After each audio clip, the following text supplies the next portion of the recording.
Good morning, Midwest.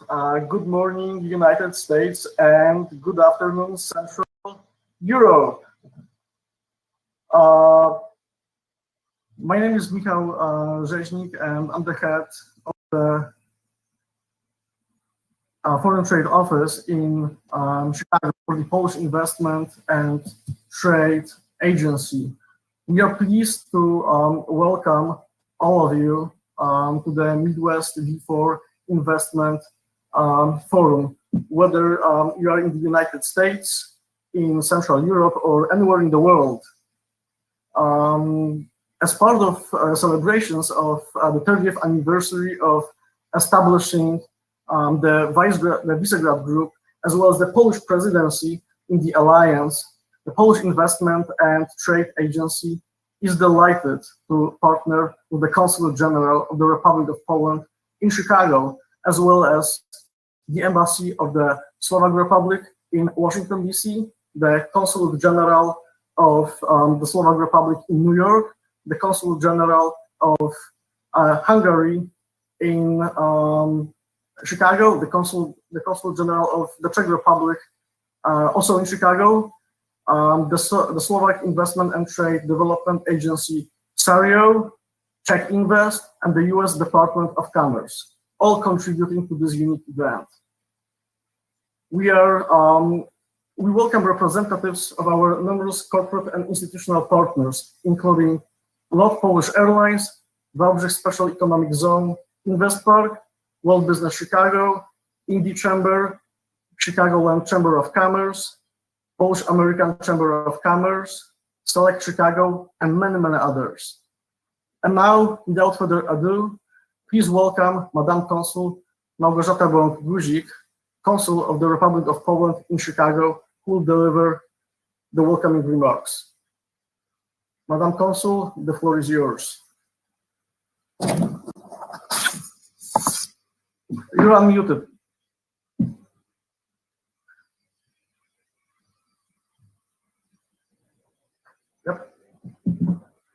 Ladies and gentlemen, good morning and good afternoon from the Consulate General of the Republic of Poland in Chicago to our all participants and guests from the United States and Central Europe.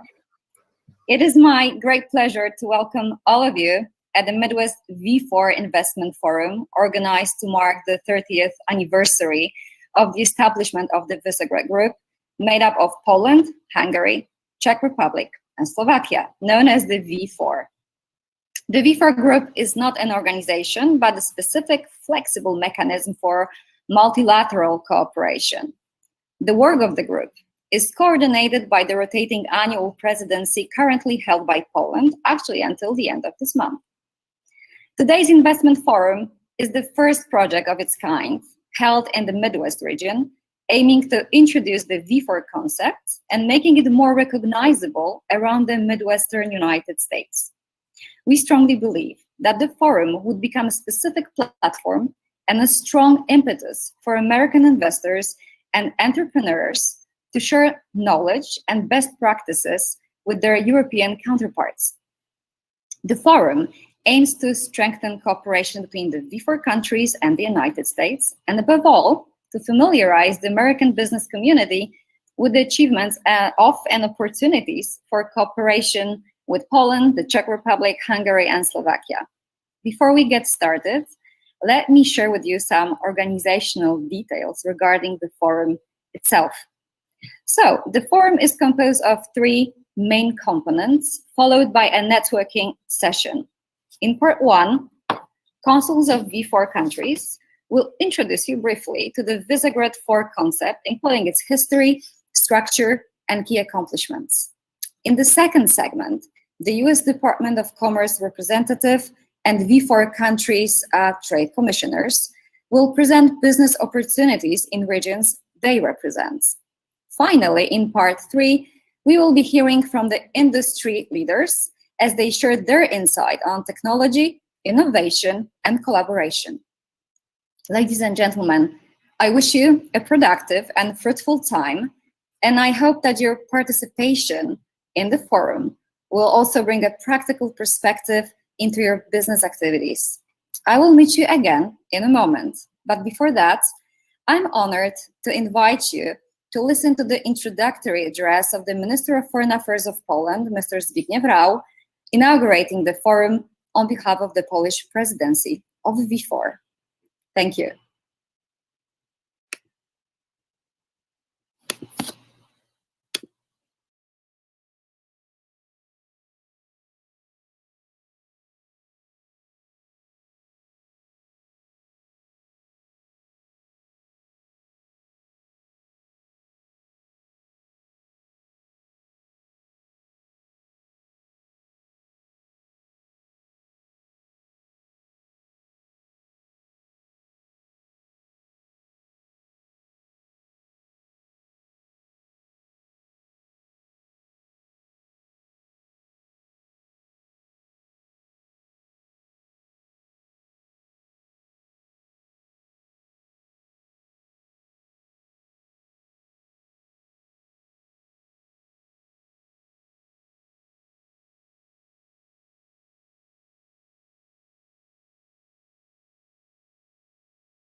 We thank Mr. Zbigniew Rau, Minister of Foreign Affairs of the Republic of Poland, for his thoughtful welcoming address. And now let's welcome the remarks from Mr. Krzysztof Drinda of the Polish Investment, the chairman of the Polish Investment and Trade Agency, followed by introductory comments from Mr. Michał Fio, member of the management board of LOT Polish Airlines.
We thank all our VIPs for their greetings, and now let me provide you with a very brief overview of general macroeconomic and demographic data of the V4 region. So, just going to launch my presentation really quick.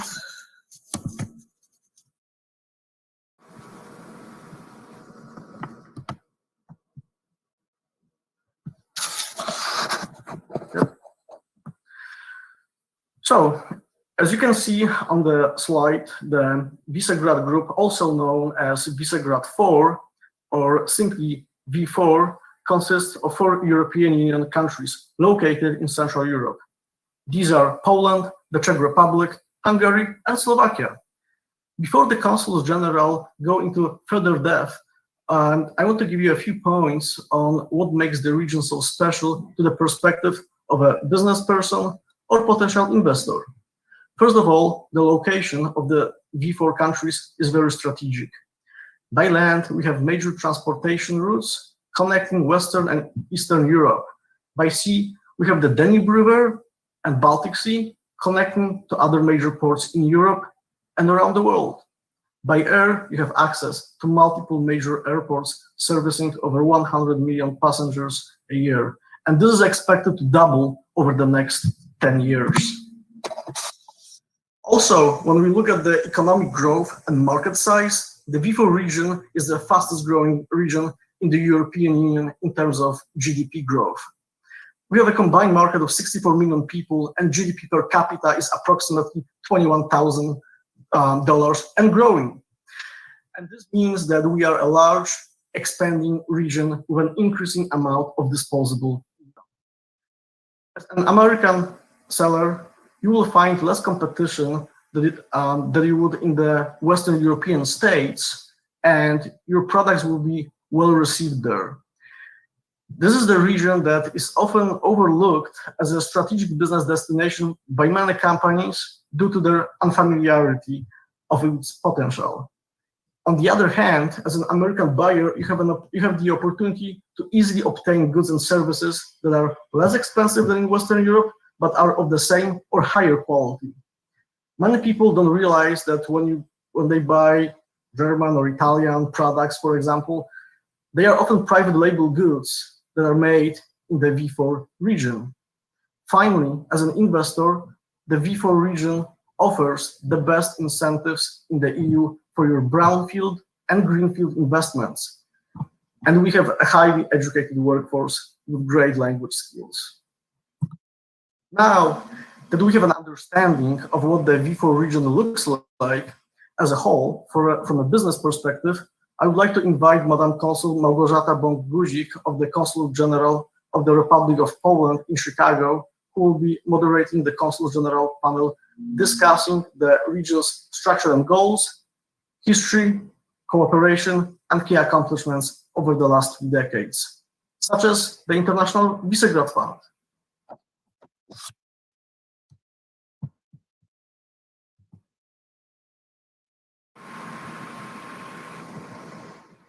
Madam Consul, the floor is yours.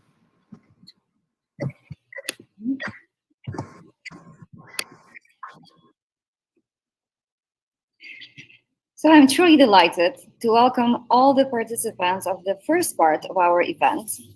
This particular segment will serve as an introduction to our forum and will bring you closer to the broad spectrum of the V4 concept.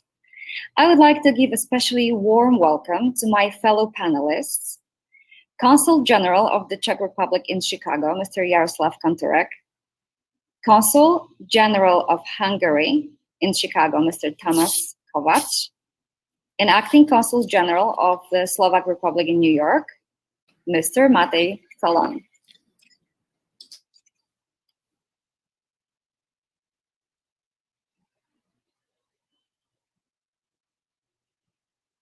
We are waiting for all the panelists to join us. Just, if I may ask you for a little bit of patience.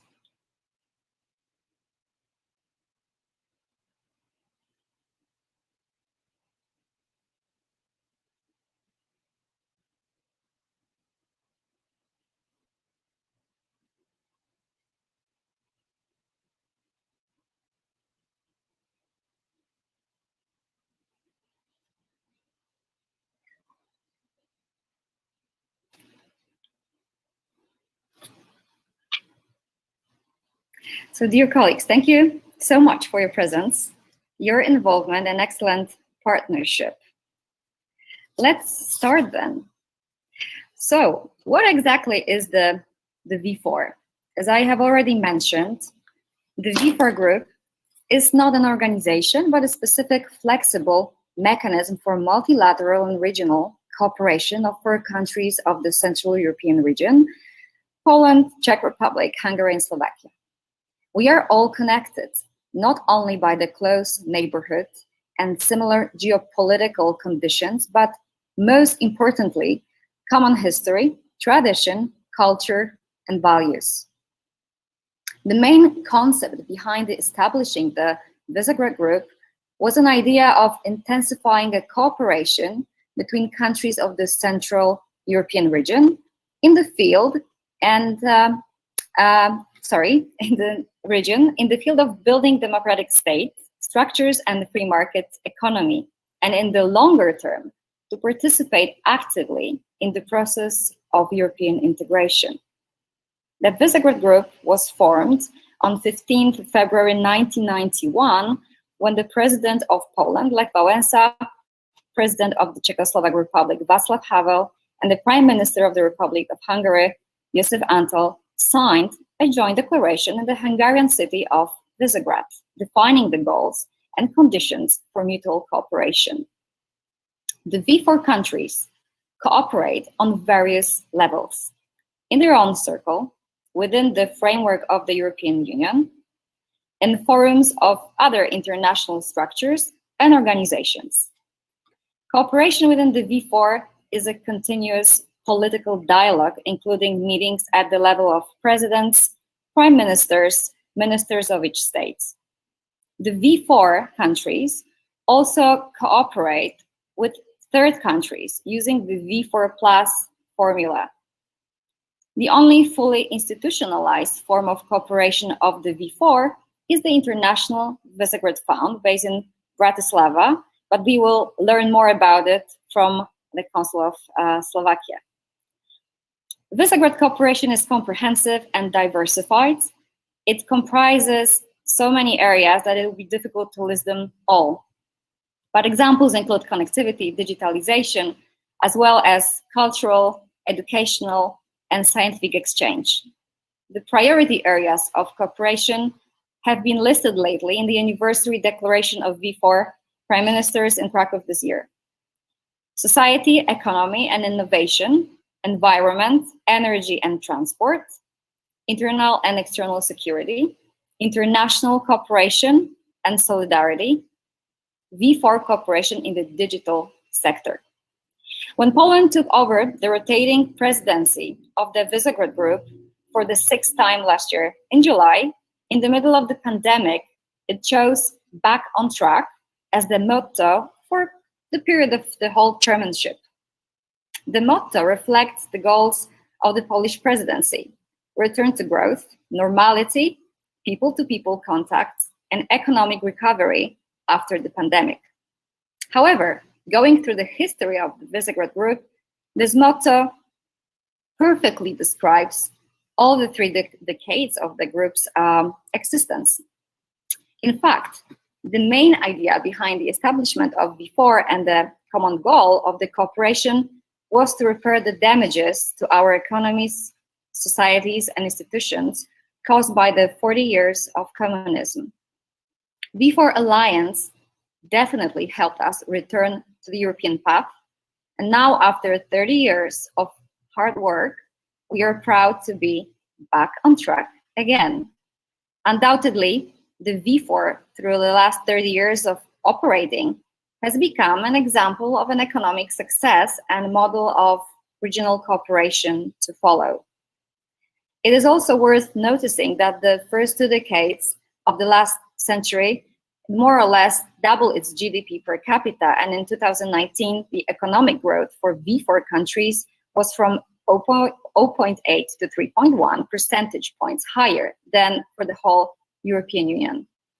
Thanks to the V4, the voice of the Central Europe is definitely stronger and better heard, not only across Europe, but also in the world and our common interests are well recognized and understood. And now, ladies and gentlemen, it is my pleasure to invite to the floor Mr. Jaroslav Kantorek, Consul General of the Czech Republic in Chicago. Consul, please join us. Good morning. Thank you, Consul. And allow me to follow with a few remarks about perhaps some Czech elements of this Visegrad Group cooperation, and also some elements from already mentioned 30th anniversary Prime Minister declaration. In the past 30 years, the Visegrad Groups has fulfilled and developed the strategic principles on which it was founded in 1991. Firstly, to improve the common understanding, cooperation, and people-to-people relations among V4 countries. And secondly, to secure our EU and NATO integration, so-called return to democratic Europe. The V4 has proven its value added for our countries and for Europe as a Central European platform for dialogue and practical cooperation open to other EU partners. The original objectives, driven by the ethos and personal experience of the founding fathers of the Visegrad cooperation, already mentioned leading personalities of the democratic revolutions in our countries in 1989, then presidents of Czechoslovakia Václav Havel and Poland Lech Walesa, like Prime Minister of Hungary Josef Antall, continue to inform our vision for the future of our countries. Inspired by them, we should proceed in developing. Let me quote our former president Václav Havel from his speech in Polish Sejm in 1990. Common understanding, respect, meaningful and authentic friendship, not only in the V4, but also with other European partners, as a barrier against any kind of ideologism, formalism, or nationalism. End of quotation. The character of the Visegrad Group cooperation should be as much as possible rational, cost and work efficient, flexible, informal, and topic-based. V4 cooperation should focus on concrete topics based on future-oriented priorities, corresponding to the current challenges our societies are facing, such as post-COVID restart and recovery, green modernization of economy and transition to Industry 4.0, digitalization, research, development and innovation, education and skills for the future, people-to-people relations and culture, cooperation with the Western Balkans and Eastern Partnership, deepening common foreign and security policy cooperation, strengthening of transatlantic relations, defense, and etc. The Visegrad Group cooperation has become an effective tool for promoting our common interests in the European Union. We will continue our close cooperation and consultation on EU issues, taking into account the above-mentioned areas where the V4 cooperation can be beneficial, such as climate policy, the international security, including the restoring of the proper functioning of the Schengen area and working towards a consensual reform of the common European asylum system and the EU digital agenda. I think you will hear in second and third panel a lot of other panelists and our colleagues. So I wish you a very successful Midwest V4 Invest Forum, and many thanks to all participants for this wonderful cooperation. Thank you. Thank you, Consul General. And now it's my pleasure to give the floor to Mr. Tamás Kovács, Consul General of Hungary in Chicago. Welcome. Could you please unmute yourself?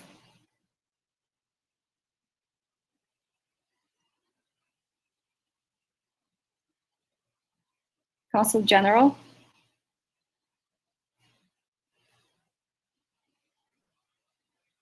Could you please unmute because we cannot hear you.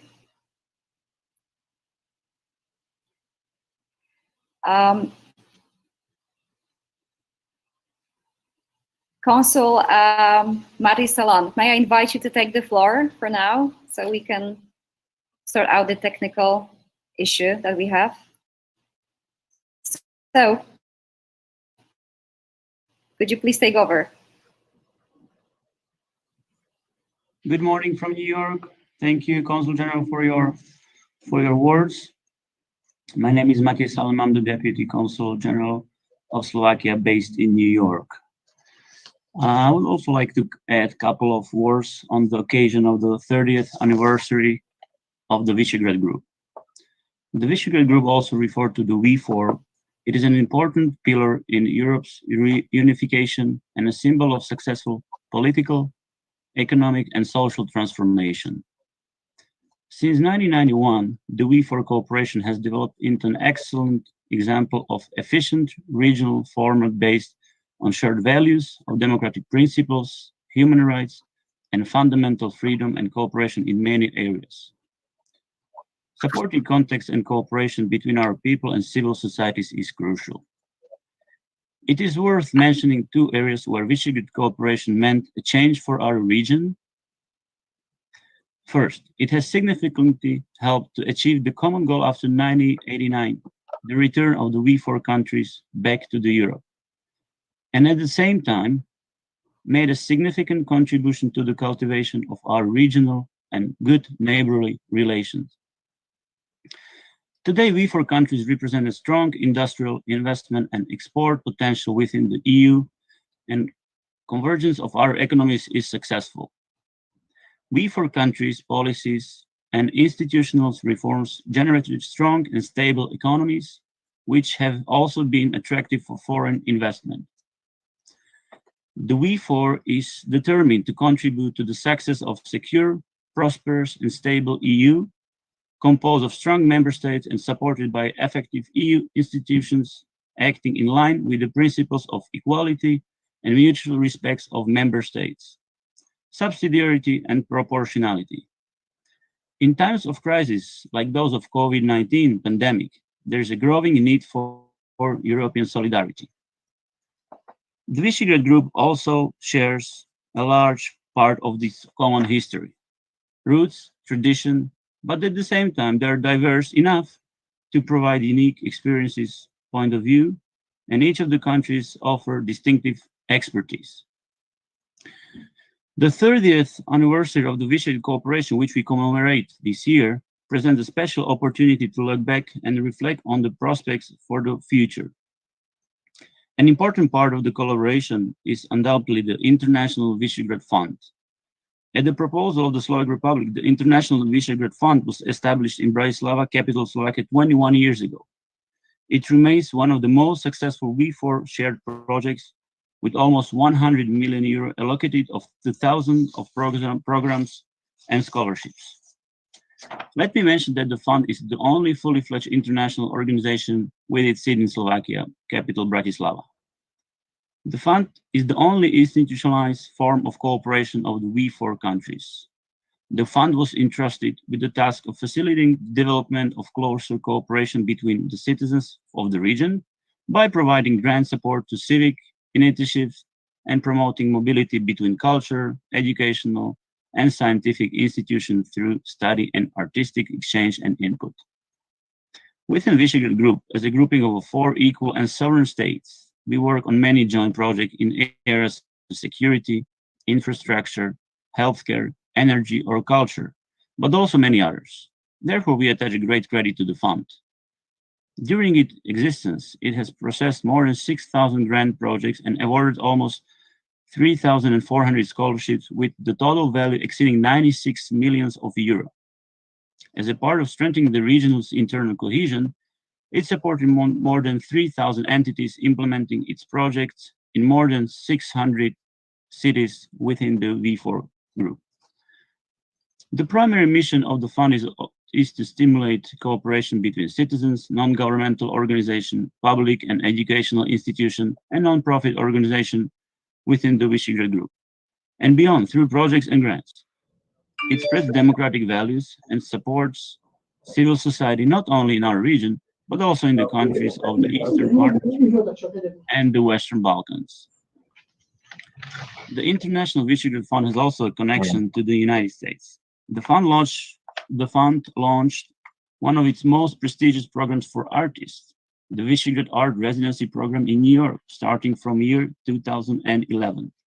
Art residencies, one from each V4 country, take place in the International Studio and Curatorial Program in New York. The mission of this special program is to support and to enhance the professional development of emerging to mid-career artists and curators from around the world, introduce New York audiences to exceptional international art practices, and engage the communities in New York City through public programs that enrich the appreciation and understanding of contemporary art. Ladies and gentlemen, I hope this investment forum will help to understand the role and contribution of Visegrad Group, and it will bring business opportunities and inspire further cooperation in many areas of our common interest. Thank you, Polish Presidency, for organizing this Midwest Investment Forum, and enjoy the forum and all the best throughout the forum. Thank you.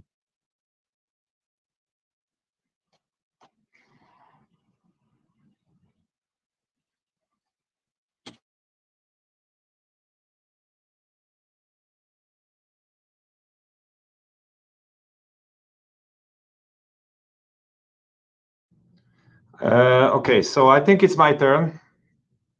Thank you for having me here. We have some serious technical issues, as you can see. I just not only switched the virtual room, but the physical room as well. Luckily, it's just a couple of steps from our other conference room, so whatever. So on behalf of Hungary, we are delighted to having us here. We would like to thanks for the Polish presidency and the Polish organization for this event.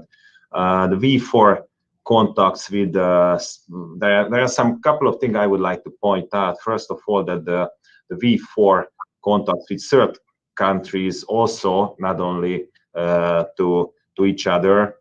This 50+ involved in consultation and/or projects by now. For example, the EU extension towards the Western Balkan, the Eastern cooperation, and non-European cooperation as well, like Japan, South Korea, Israel, etc. Also, since 2015, they established the Visegrad Patent Institute in Budapest, supporting investors in protecting intellectual property, which is, I think, very important in these days.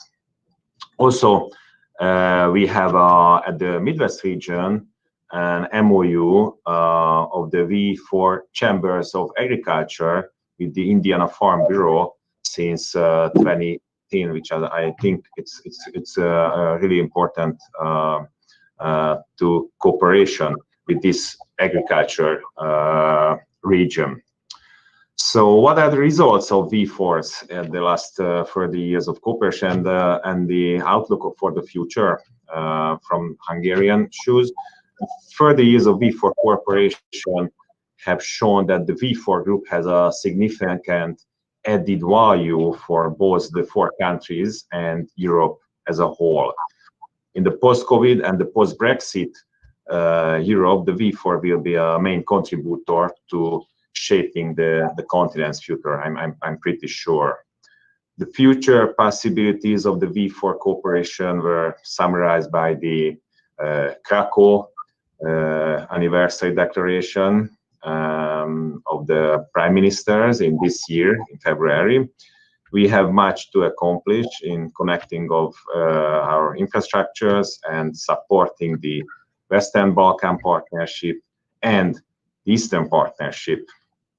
The Eastern Partnership is a joint initiative of the European External Action Service of the European Union, together with the EU, its member states, and 6 Eastern European partners, covering the EU's relationship with the post-Soviet states.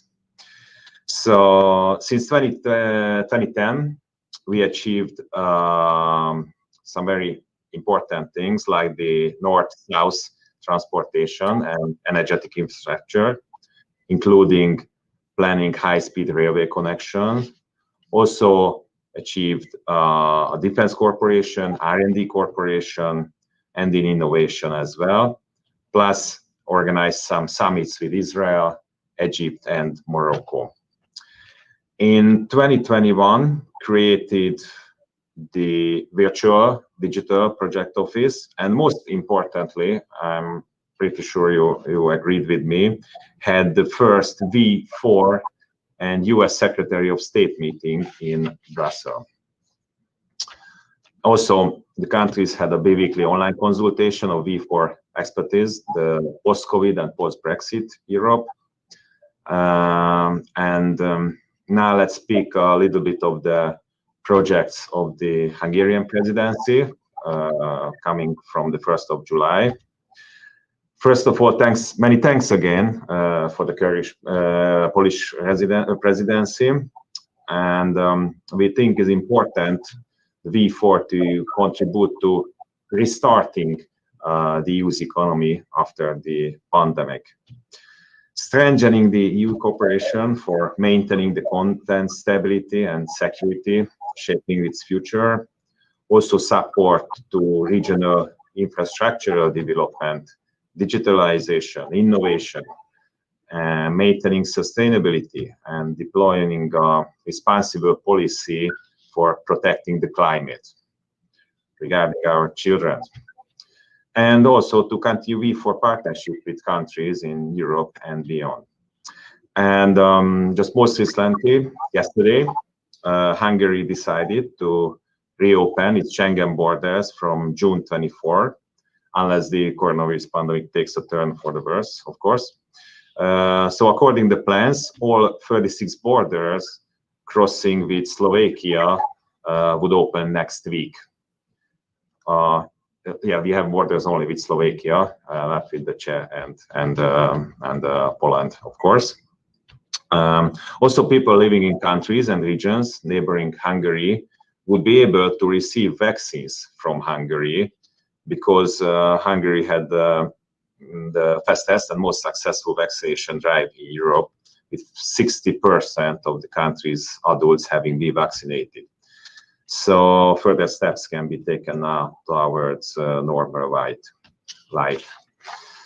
So in conclusion, the V4 group became a primary platform for introducing our common initiatives, and we will try our best to strengthen this in the whole Europe in our upcoming presidency.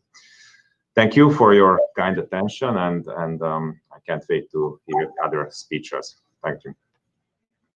Thank you, Consul General, for your remarks. Ladies and gentlemen, as the time of the first panel is coming to an end, let me briefly summarize this section of the forum.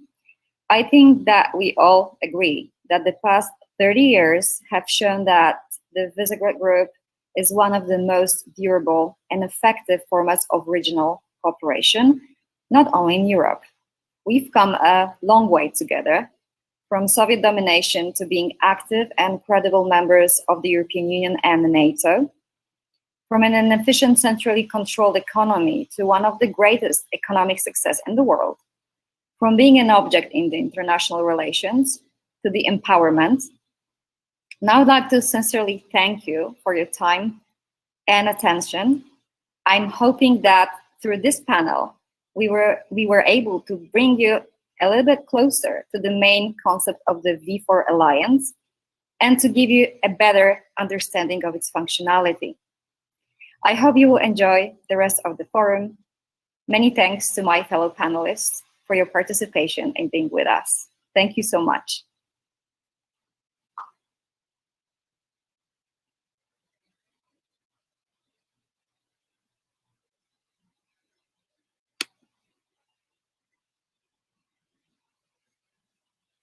This year, the Visegrad Group celebrates its 30th birthday.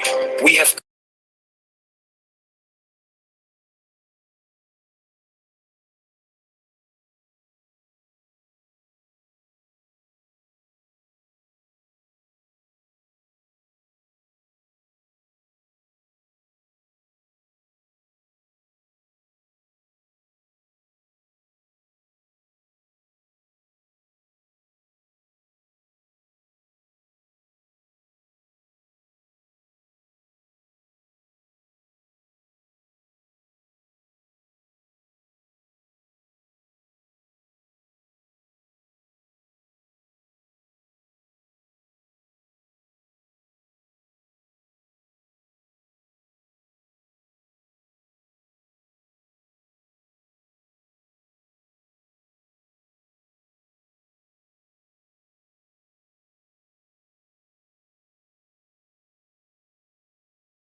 Ladies and gentlemen, as we move forward, please join me in welcoming our special guests from Chicago Sister Cities International, Iwona Węgrzyn-Bocheńska and Konrad Nowak.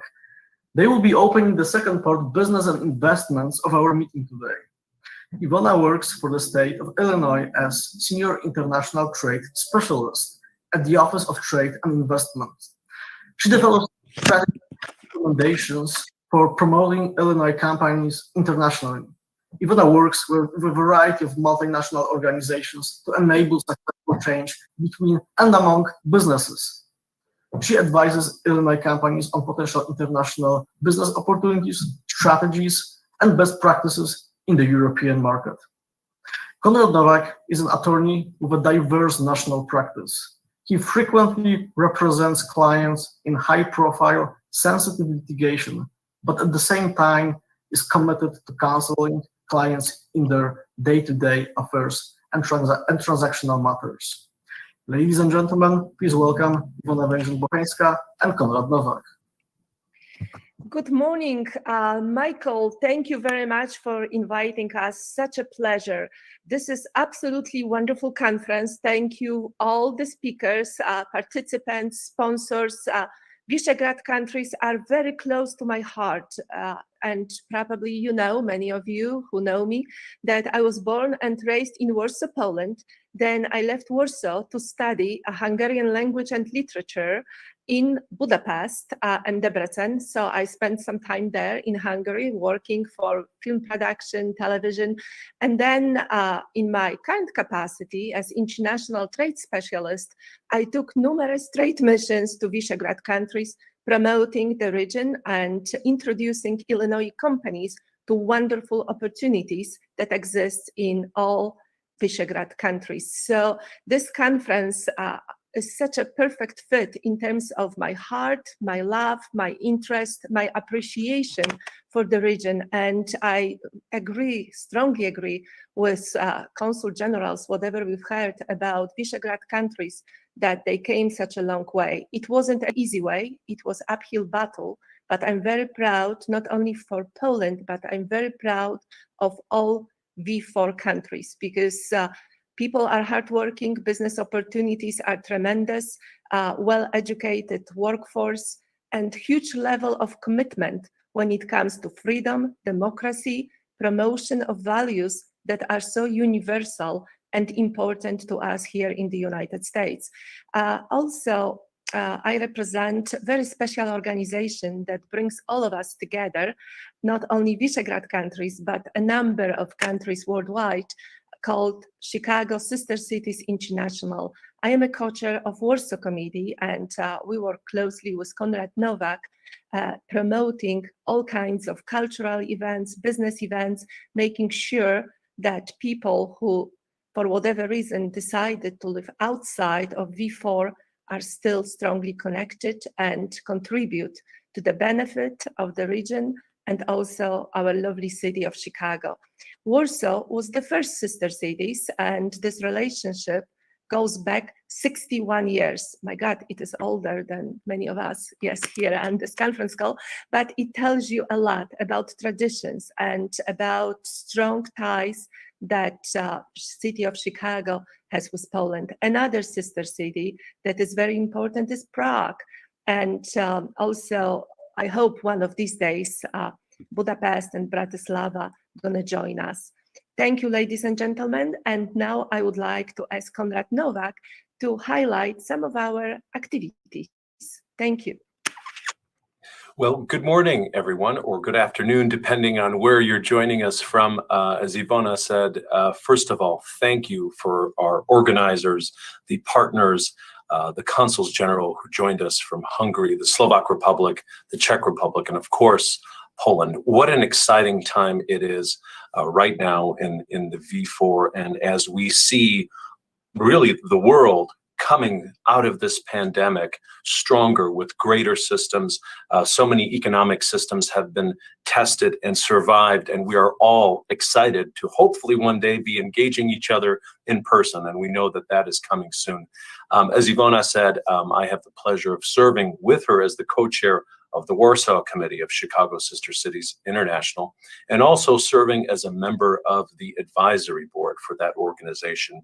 And Chicago Sister Cities International, really the Sister Cities International network globally, is really one of the most robust civic, cultural, and business organizations in our city and every other city in which we partner.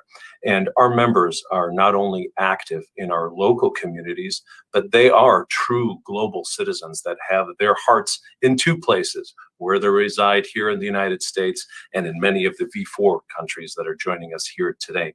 So as each of you are considering partnerships and investment opportunities, either in your V4 region or here in the United States, we stand ready through our members to assist you in setting up businesses through a strong network of legal, professional, and trade specialists. What an exciting time. Thank you so much for joining us here today. And we very much look forward to meeting and discussing further with you in the networking portion. With that, I pass it back off to our host. Have a wonderful forum, everybody.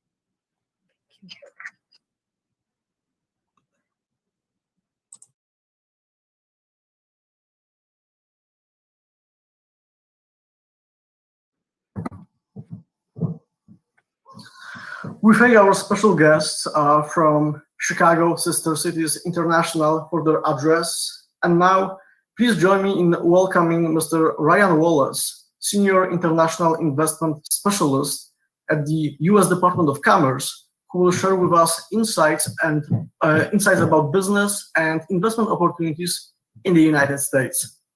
Mr. Wallace, the floor is yours. Great, thank you so much, and thank you everyone. Good morning to those in the US, good afternoon to those joining from Europe. I'm just gonna try to share my screen really quick. So are you able to see my screen?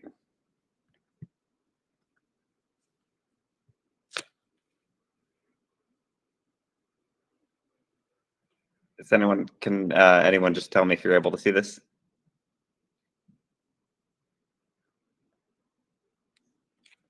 We are able to see it. Thank you, Ryan. Perfect. Thank you so much. Well, thank you again for the opportunity, and thank you to the organizers for inviting SelectUSA to join today's event. So just going to talk a little bit about facilitating foreign direct investment in the United States. So for a bit of background, SelectUSA is the US government's foreign direct investment promotion agency. So we help companies from countries around the world set up and grow their business in the US. As a federal agency, we are geographically neutral. So we don't steer companies to invest in a particular city or state or region of the United States. Instead, what we look to do is to provide actionable information to help create a short list and help with the decision-making on helping companies decide where they may want to go. And we work with two client bases. So as mentioned, we work with the international companies that are looking to invest in the US. And then we also work with the economic development organizations, or EDOs, at the state and sub-state level throughout the United States. I should point out that we focus on greenfield foreign direct investment. So we do not get involved in mergers and acquisitions or in real estate transactions. So just a quick overview of some of the data. So I pulled the FDI data from the Bureau of Economic Analysis, which is another part of the Department of Commerce, on FDI from the Czech Republic, Hungary, Poland, and Slovakia. So you can see there where the current FDI stock is by ultimate beneficial owner. And then you can see how the FDI projects from these countries are also helping to support US jobs and to help grow US exports as well. So just a little bit more on our suite of services. So the first area where we offer services is in the area of actionable information. So this can be market research and counseling. We do a lot of counseling, one-to-one counseling with prospective investors that are looking to come to the US. So we can provide information on industry clusters with our cluster mapping tool. We can provide data and information on workforce and wages, on supply chains. Sort of you come up with the parameter that is important to your company setting up in the US, and we will work to go get that data for you. A little while ago, we had a company ask us for the pH level of soil broken down by county and estate. So that was a new one for us, but we were able to find that information, and the company invested and said that that information on the pH level of soil was what they ultimately made their decision on where to set up. So I essentially use that as an example to say, if there's an area where you're looking for data or information, please let us know. We're happy to work with you on getting that information. We also offer a platform for connection. So right now doing more virtual events, but we look forward to the time when we can return to in-person events and travel as well. So we can offer introductions to the economic development organizations. I'll talk a little bit about our SelectUSA Investment Summit, which is our flagship event, which concluded last week, but talk to you just a little bit about that as well. And then when we're able to resume travel and in-person events, we do single location promotions and road shows where we bring the U.S. economic development organizations to market to meet with prospective investors on their home territory. And then we also offer a ombudsman service to help companies navigate the federal regulatory system. So if companies are looking for contacts at another federal agency, we're happy to identify those contacts and make those introductions for them. So if, for example, you are a fintech company and you needed connections to the U.S. Department of the Treasury or to the Securities and Exchange Commission, we could facilitate those introductions. So this goes across all federal agencies where we can reach out and help make those introductions as well. I also want to mention our SelectUSA Investor Guide, which is recently newly updated, and you can see the link there on the screen as well. I'm happy to share these slides that can be shared with the attendees as well. But this is a really great place to start if you're looking to set up and grow your business in the United States.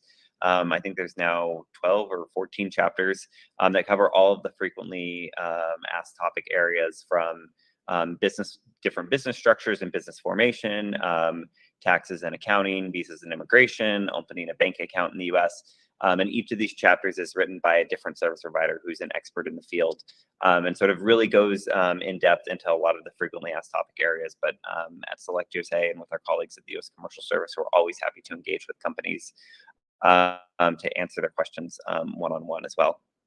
I mentioned the SelectUSA Investment Summit. This is our big event.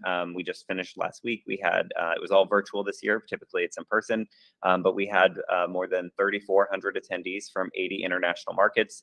And this is an opportunity for prospective investors to hear from the Secretary of Commerce and other members of the cabinet agencies about different opportunities in the US. It's also, we have speakers and plenary sessions with leading executives at the C-suite level from US and international companies talking about opportunities in the US marketplace.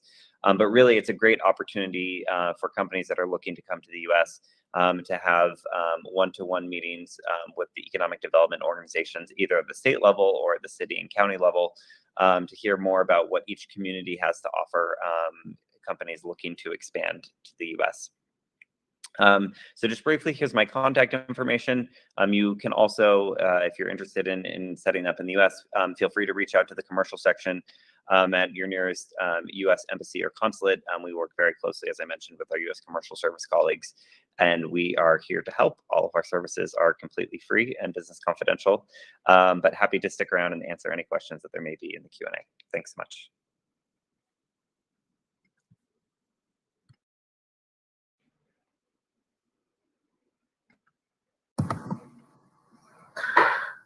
Thank you, Mr. Wallace, for your presentation. And now let's talk about the Visegrad Group countries. We are starting with a short video about Poland.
All right.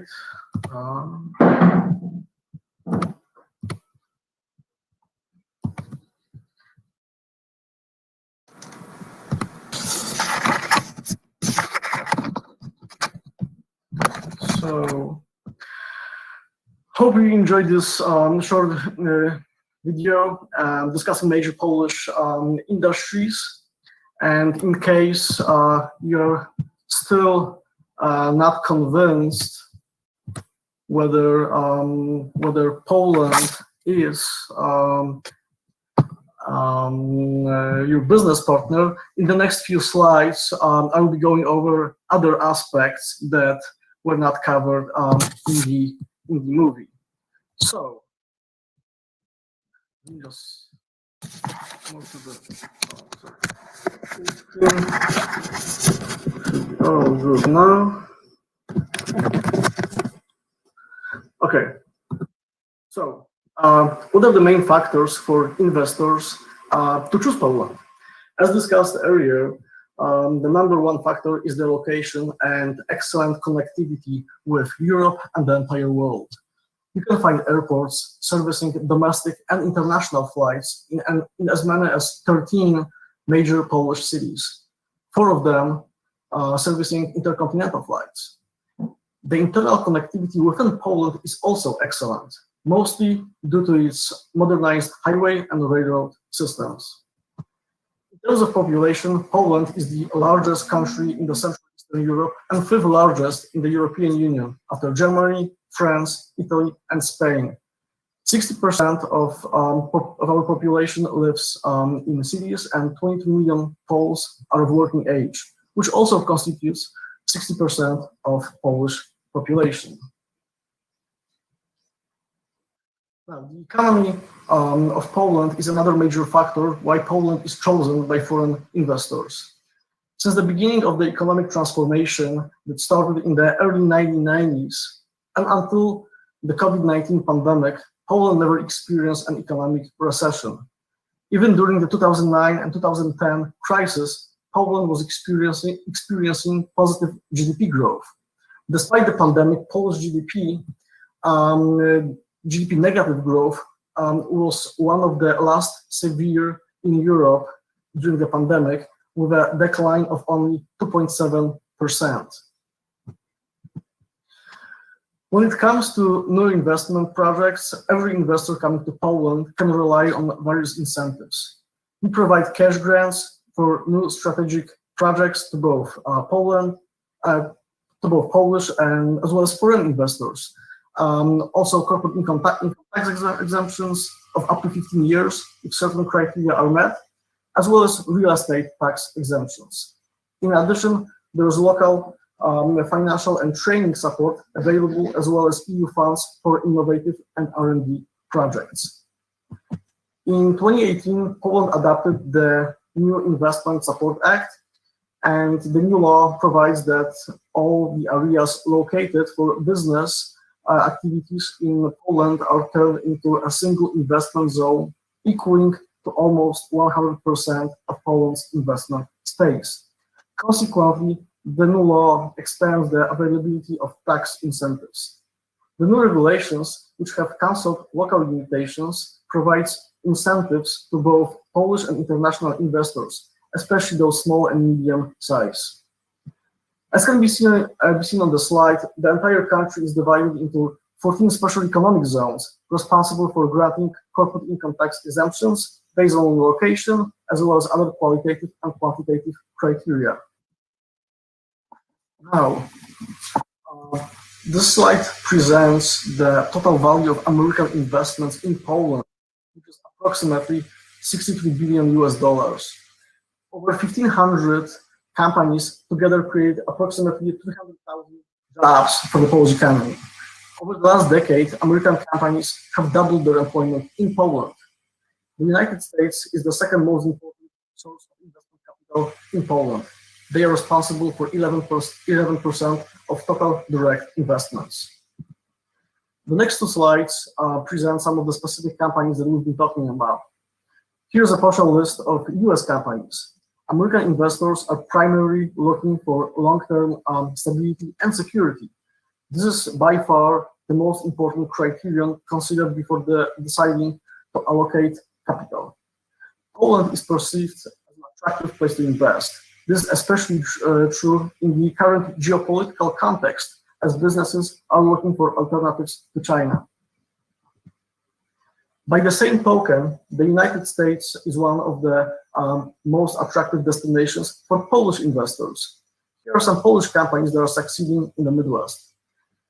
There are many reasons why it is good to choose the US as a place for foreign investment. These include political and currency stability, as well as the pro-economic approach of federal and state authorities. The bilateral business relationship between Poland and the United States has been rapidly progressing.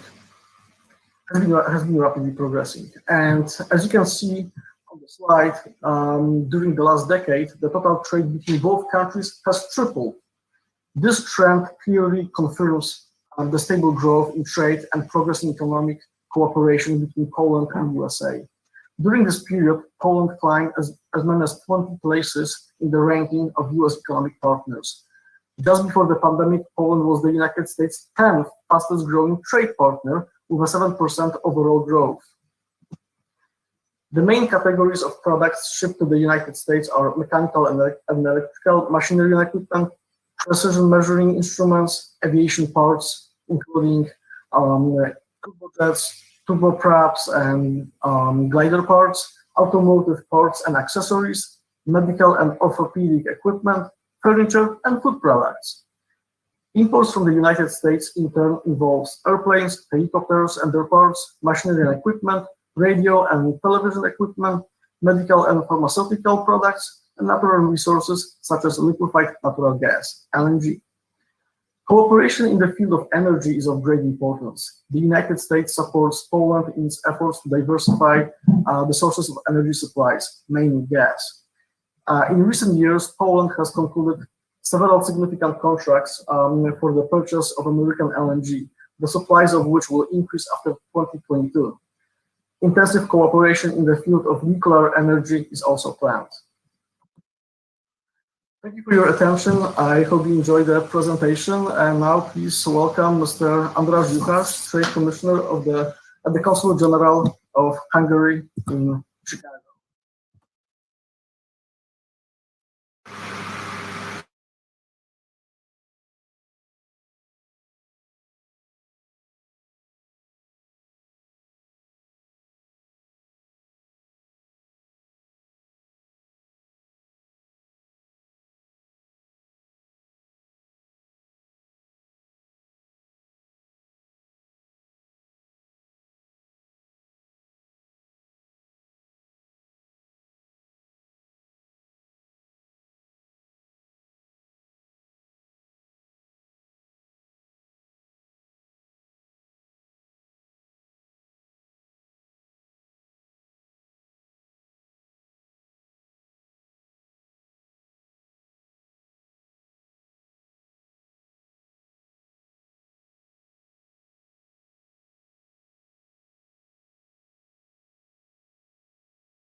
So we are waiting for Mr. Andras Jucharz. Now I received the invitation. I will try to share my screen.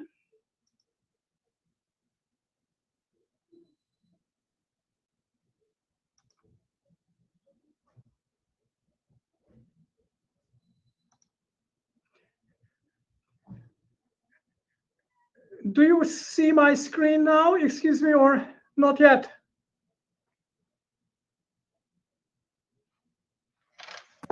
Not yet.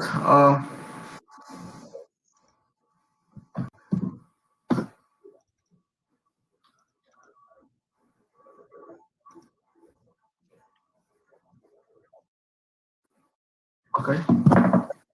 Yep. Yeah. Now we can see. Perfect. Thank you very much. Thank you. Good morning, ladies and gentlemen. I'm happy to share with you some thoughts about the economic context between the Midwest, US Midwest and Hungary. Our Consulate General is situated in downtown Chicago and is responsible for the contacts of Hungary and 11 great states of the US Midwest. Here they are more specifically from left to right and alphabetically as well, just to make sure that we know who belongs to our jurisdiction. Let me make some comparisons between Budapest and Chicago and Hungary and the states of the US Midwest. Definitely, Hungary compared to the United States is tiny, but if you compare it to individual Midwest states, the ranges are comparable, both in regarding territory, population, and economic growth. I have chosen some selected countries compared to Hungary: Indiana, Ohio, Minnesota. You will be, if you are interested, you will get later of this presentation and you will make the compare the details upon your wish. Almost 85 companies from the US Midwest are present in Hungary. I am offering you some overview regarding per individual state. Here is Ohio. I tried to make the logos comparable to the employment in Hungary. So if somebody is big, it has many employees. If somebody is smaller, then less. Minnesota is also nicely represented. Why invest in Hungary? This is the big question of this presentation. Well, the first is because of you. Your business is global, the world economy is global, and you need a presence and access to all parts of the world. Definitely, the next response is that you don't want to access exclusively Hungary. You want to enter the European Union, and for that, Hungary can be an absolutely great access point gateway. Just let's also remind that the Schengen area has borders like state lines in the US, so you can move freely, and economic and goods can also move without any limitations. I think it's very important that Hungary is a stable environment. It is member of all the important international organizations, politically stable, investment ratings are stable, and also economically it remains stable. I tried to input here the COVID results in some cases as well, but to be it GDP growth, unemployment, trade balance, or inflation, the economy is really stable. Our legislation is, I think, really business friendly. next year's budget are approved in time. The corporate tax is the lowest in the European Union. We have a flat and relatively low personal income tax. We have a hire and fire approach in the labor law. We have a dual education system liaising colleges and high schools to different companies. And we have really a focus on economy also in government. Our decision makers are fully accessible for investors. Our geography offers a good contact to both Western Europe and Eastern regions. We are completely integrated in the railway, highway, and other networks of Europe. The Danube has been mentioned, which is one of the great waterways of the continent. Hungary is landlocked as country, but let me ask you: does it really matter? So who is landlocked in an area where you have perfect transport communications to the greatest ports of any region? And also, let's not forget internet. We have fully comparable internet speeds with those of the United States. Hungary is very successful in attracting FDI. In 2018, we were 7th in Europe and 16th worldwide, especially attracting high-value in FDI projects. Ranked best to invest several years by prestigious forums. The largest German automotive producers are present in Hungary with on a large scale investment. We like to think of ourselves as people with talent. Let me just remind you of the Rubik's Cube and vitamin C. Universities and colleges are available throughout the country, so your operation will have a good access to any of them. And let me say that we have attractive investment subsidies differing on the region, and for qualifying for those subsidies, you also have to create a certain level of jobs and provide a certain level of interest. And sorry, a level of volume of investment. I'm absolutely happy to share in the future detailed information in this regard. Our investment promotion agency, HIPA, is a highly professional support center providing counseling free of charge in many aspects. And while I finish soft features, I won't take the time with that. Hungary is, I think, a pleasant place to live in. Let me wrap up with the saying that basically I think the V4 countries in general and Hungary specifically could be interpreted a little bit like the Midwest within the United States. It's a very pleasant entry point to a large, important network with a lot cheaper conditions than like you would like to enter the United States through New York City or Silicon Valley.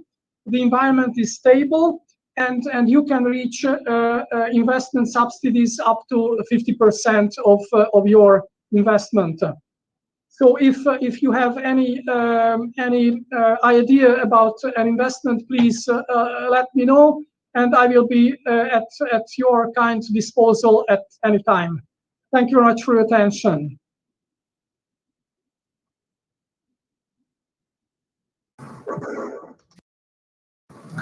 Thank you, Mr. Juhasz, for your presentation. Now let's welcome Mr. Tomasz Tymka, head of the Trade and Economic Section at the Consulate General of the Czech Republic in Chicago. Before we witness his presentation, actually we will watch a virtual video about the Czech Republic. Please join us.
Hey, good morning, everybody. I will share my presentation.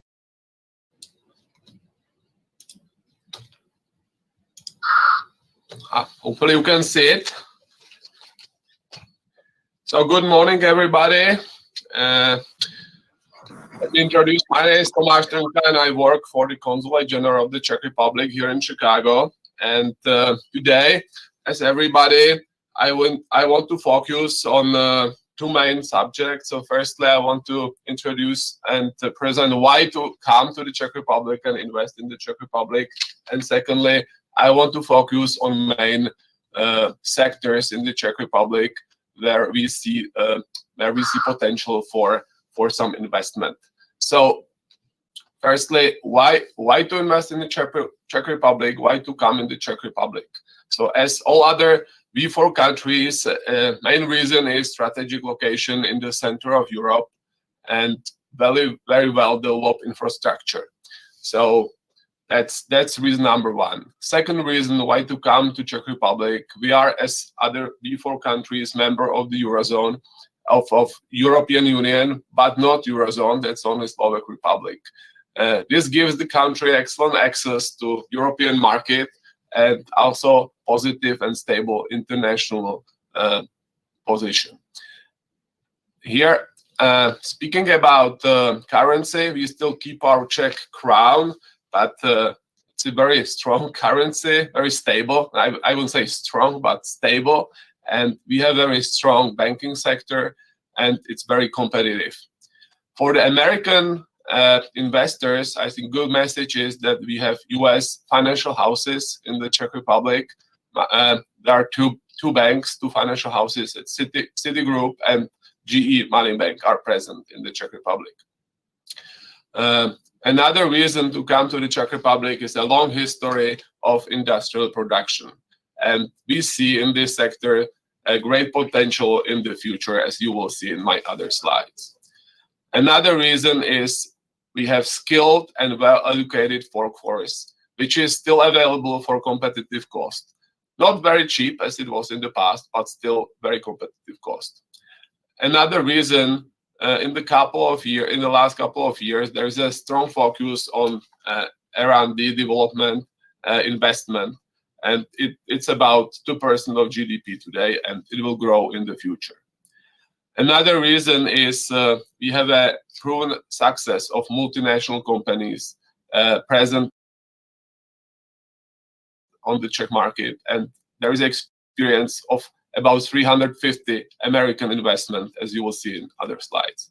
And also, I want to mention there is a very high standard of living and still relatively for low cost. So that's very popular destination for expats. Here are just some I want to put just some basic data, economic data, recent data. So GDP growth of the Czech Republic is now, after last year decline of almost 6%, so now it should grow again about 4% next year and 2022 also. And what is also a big advantage of the Czech Republic is still very low governmental debt. So it's about still under 40%. It's about 38% now. And just, comparison, what is it in the US? It's almost 160% in the US. And okay, the tendency after COVID pandemic is growing, but still one of the lowest in the European Union.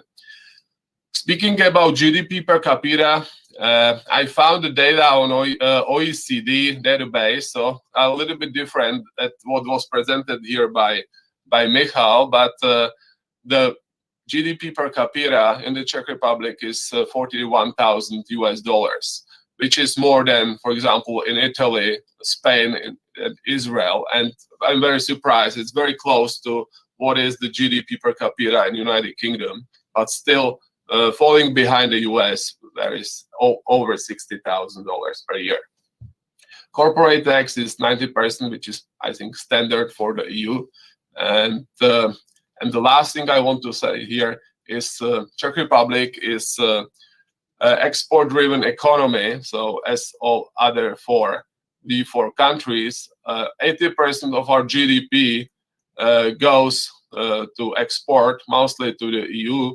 But surprisingly, US is the Czech Republic's largest non-EU export partner after Russia and China. So many of our colleagues are surprised when we say that. And the total import from US and also export to the US is about $5 billion each year. And okay, US foreign direct investment in the Czech Republic. US is, as you can see, successive Czech governments since 1993 always have welcomed the US FDI in the Czech Republic. Therefore, the US is the third largest non-European investor in the Czech Republic after big investments from Korea and Japan. Cumulative US FDI is about $8 billion in these since 1993 up to date.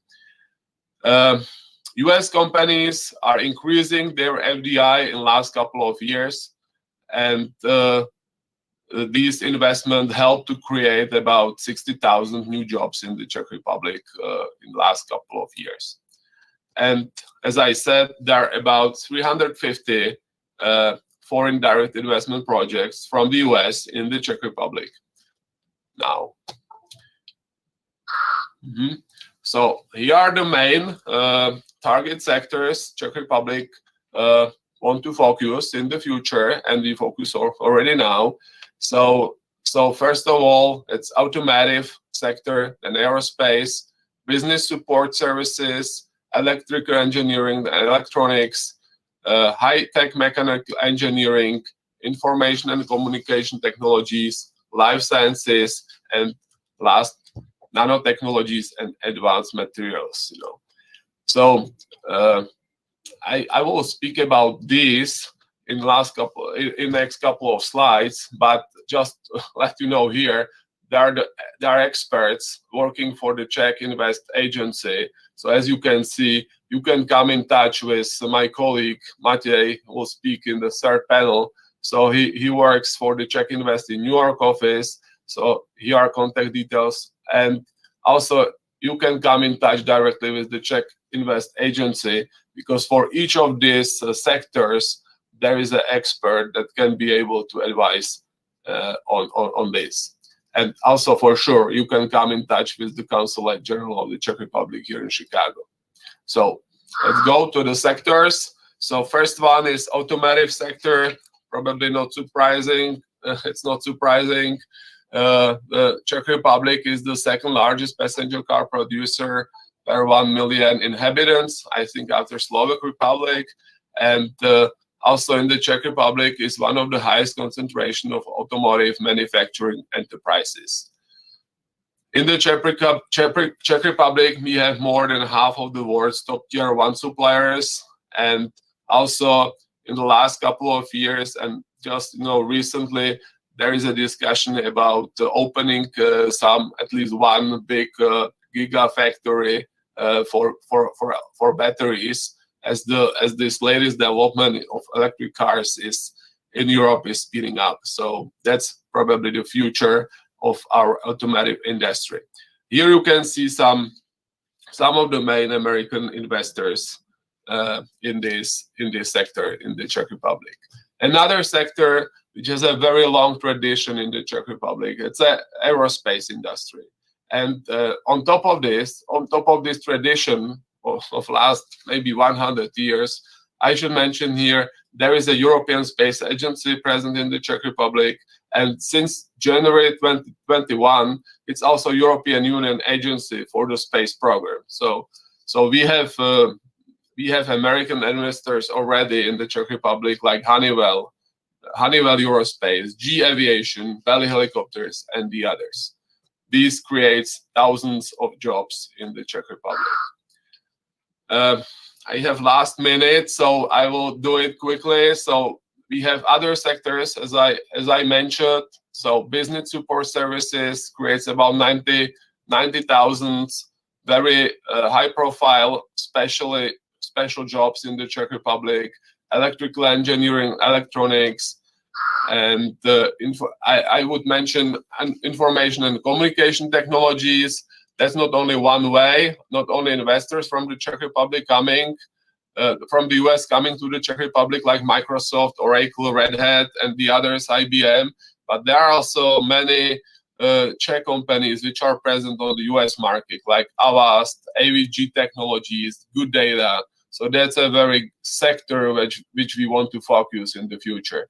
And the last but not least, it's life science and nanotechnologies and advanced materials. These are the sectors we focus on. So why to come in the Czech Republic? So here are the main incentives the Czech Republic offer to the foreign investors. So corporate income tax relief up to 10 years. We support creation of jobs. So we provide the grants up to $10,000 per one job. We also support training grants up to 50% of these training costs. And we also provide cash grants on capital investment up to 10% of eligible costs. So these are the main, but these vary depending on the size of the company investing in the Czech Republic and depending also on the region in the Czech Republic. So again, on these, there are experts in Czech Invest Agency working, and they will be more than happy to advise you with these. And these are the main, let's say, areas where to invest. So technology centers, business support service centers, manufacturing industry, as was mentioned before, and manufacturers of products for the protection of life and health of citizens. That's the result of COVID pandemic. So 10 minutes elapsed. So thank you very much for your attention. And here are my contact details, and I'm very happy to help you with the investment in the Czech Republic or any other questions you could have. So thank you very much, and enjoy today's forum. Bye.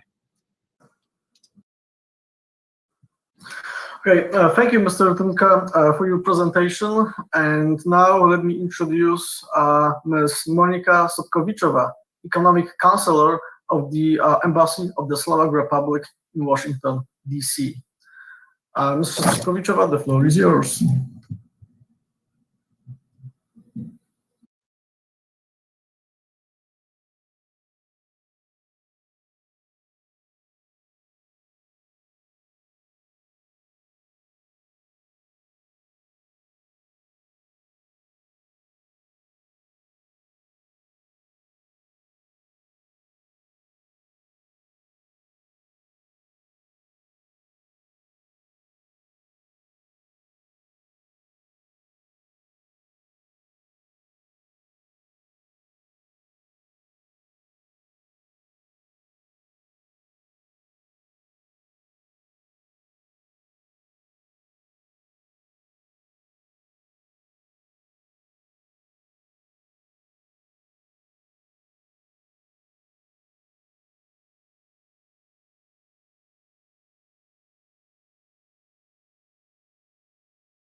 So good morning to everyone here in the United States, and good afternoon to those joining us from Central Europe. I will try to share my screen.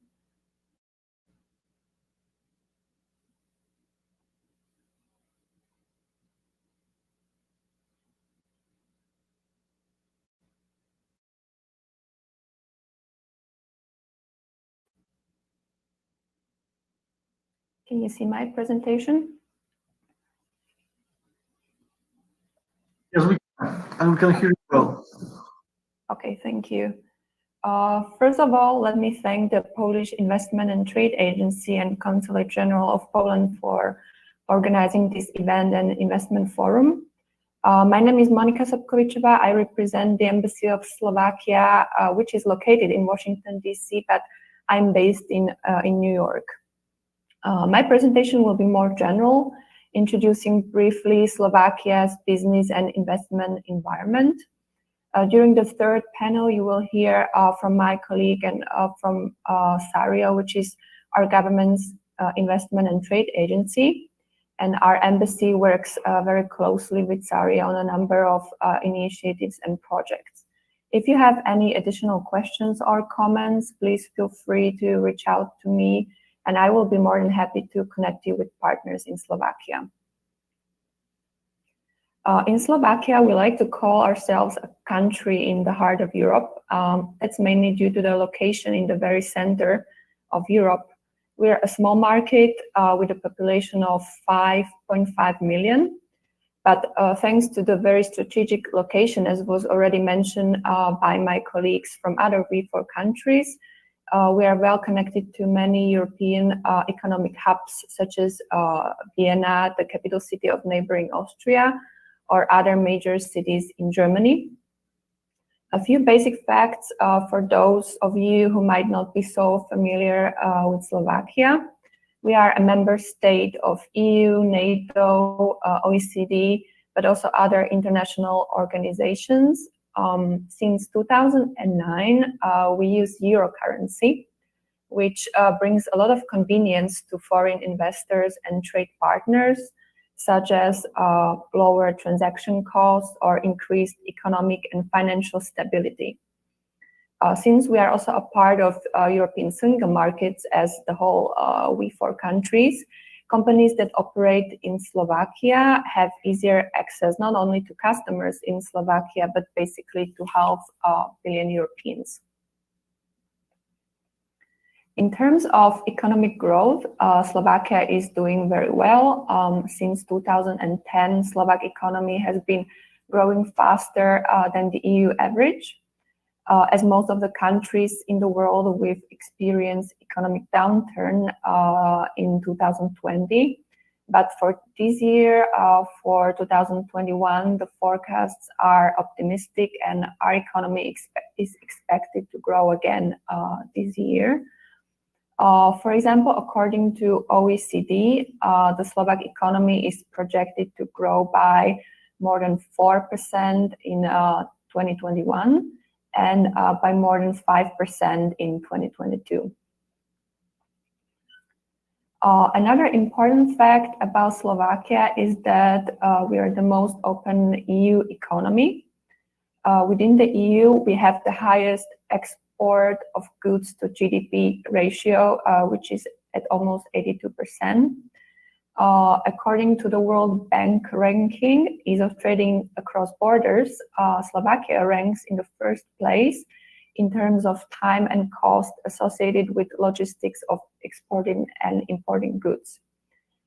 In the International Chamber of Commerce ranking, Slovakia ranks as number 12 in the world in the Open Markets Index. In terms of openness to trade, trade policies, FDI openness, and trade enabling infrastructure. Our government also puts a lot of effort in improving business environment. A few examples that I wanted to share with you are, for example, introducing a lower corporate income tax rate at 21% in 2017. Government also introduced a new investment incentive scheme in 2018. And since 2019, electricity for energy-intensive manufacturers is provided at a discounted price. But probably the most important selling point for foreign investors is productive and skilled workforce in Slovakia. And I will share one example with you.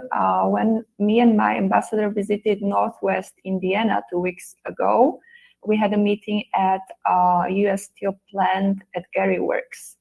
The only US steelmaking facility located outside of the United States is actually in Slovakia. And during our visit, we were very pleased to hear that what the US Steel actually sees as the most important asset of Slovakia is well-educated and trained workforce, proximity to technical universities in Eastern Slovakia, and excellent labor productivity. On this next slide, you can see a few examples of foreign investors that chose Slovakia as their investment destination. The foreign investments are categorized into different sectors, which demonstrates the fact that Slovakia can attract very diversified investments, and not just in manufacturing, but also in service, sectors, and business services. But the two most important sectors of our economy are automotive sector and machinery and equipment industry. Automotive sector is really a backbone of the Slovak economy. A few important numbers. More than 1 million vehicles are being produced in Slovakia every year. 275,000 people work in the automotive sector in Slovakia. The 4 car makers that operate in Slovakia are Volkswagen, Kia, Peugeot, Citroën, and Jaguar Land Rover. Models that they make and manufacture in Slovakia are, for example, Porsche Cayenne, Volkswagen Touareg, Land Rover Defender. But equally important is also that these manufacturers are looking in the future, and currently 17 electric or hybrid models are being produced in Slovakia. Machinery and equipment industry is the second largest sector of our economy. It's been a key pillar of our economy historically. It's important not only due to the size of the sector, but also for its job creating and innovation potential. In this context, it's also important to mention that Slovakia is among world leaders in automation. Slovakia belongs to top 16 countries with the highest number of installed robots in the production industry per 10,000 employees. Talking about our automotive industry, there's also a lot of activities going on in the EV batteries segment. Just 2 weeks ago, one of the Slovak companies called Inobat began construction of an EV battery manufacturing facility in Slovakia, but also an R&D center. It is set to be operational in early 2022. This facility will produce batteries which can be quickly and efficiently tailored to meet the specifications of any electric vehicle. The facility is situated in the center of Central Europe's automotive hub. And in this area, more than 4.25 million vehicles are being produced annually in approximately 300 miles radius from the facility. So, as my colleagues mentioned, the Central Europe is really a center of automotive industry in Europe. On top of that, there's a lot of development in the scientific and research field around a new initiative of Slovakia's National Battery Center. It aims to connect research and development capacities of both public and private stakeholders. And also the goal is to support domestic innovations and transfer to the industry application. Several Slovak universities and auto industry associations have already joined this initiative, including a German institute. We are also looking for American companies and American partners who would like to join a consortium of companies and be part of these important discussions in Slovakia. And last but not least, I would like to introduce one of the corporate partners of this event, a company called Photonel. And why I chose to present this company is because it combines our traditional focus of our economy with a forward-looking vision and new technologies. It successfully expanded beyond our Slovak borders, and it recently opened a branch office in the United States in Kentucky. Photonel is a leading provider of smart automation solutions powered by robotic vision and intelligence. The company's mission is to give robots eyes and brain to understand their environments. Their flagship product is a 3D camera for scanning in a rapid motion. Photonel assists companies in different sectors such as automotive, logistics, e-commerce, food, medical, and other industries to improve the performance and efficiency of their manufacturing, fulfillment, and assembly processes. Thank you for your attention, and as I've said, looking forward to continuing our conversations.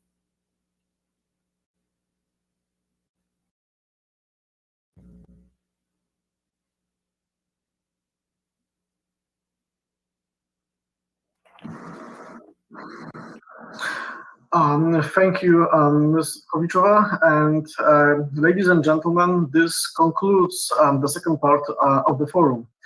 Before we move forward, the third segment, please join me in watching our corporate partners' greetings, and we will be starting with Polish Airlines and Ms. Magdalena Pantelis.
Hello, everyone. I hope everyone can see and hear me. I take it as a yes. Well, thank you very much for the invitation to the event today. It's a pleasure to be here, and it's also really great to see so many familiar names on the participants list. So for those who don't know me, my name is Mag Pantelis. I'm the Director of Sales of US and Canada for Polish Airlines. And I just like to share a little bit more information about LOT in addition to what you have already seen in our video presentation. LOT is one of the oldest airlines in the world with 92 years of aviation history, connecting the US and Poland for over 4 decades now. We have joined the Star Alliance in 2003, and in 2013, we were the first airline in Europe to take delivery of Boeing 787 Dreamliner, and this is actually the aircraft we use right now on all long-haul flights, which includes also the transatlantic connections. Pre-pandemic, LOT was experiencing an unprecedented growth, increasing the number of flights from 41 in 2015 to 111 in 2019. And despite the devastating effect that the pandemic had on the global airline industry, our current route map just now includes over 150 destinations, and that includes 5 US gateways, Los Angeles, Newark, New York, Miami, and of course, Chicago, where I'm located. We offer excellent connections to the Visegrad Group countries via our Warsaw hub, which is a modern, efficient, and more manageable airport comparing to some of the crowded airports in Western Europe. We offer 2 fantastic business lounges and close proximity to Warsaw's business centers and public transportation. One modern terminal makes Warsaw an ideal transit point to cities in Poland, but also other countries in the region. During this definitely challenging time, the safety of our guests remains our highest priority, and we have implemented a number of procedures and changes to make sure we exceed industry standards and requirements. Additionally, just recently, we have extended our flexible booking policy, which allows passengers to make changes to their reservations completely free of charge.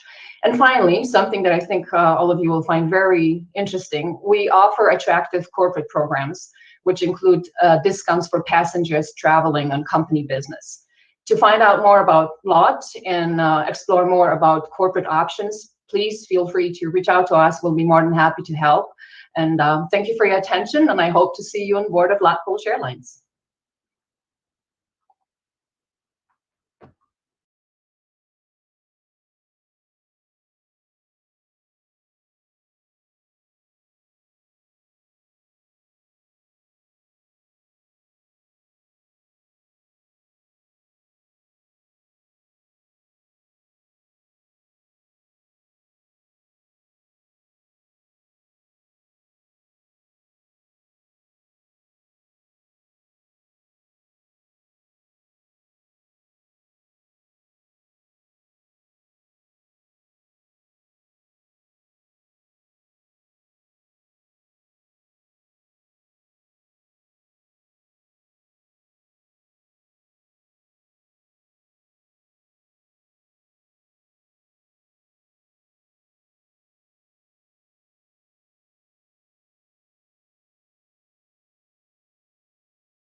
Okay.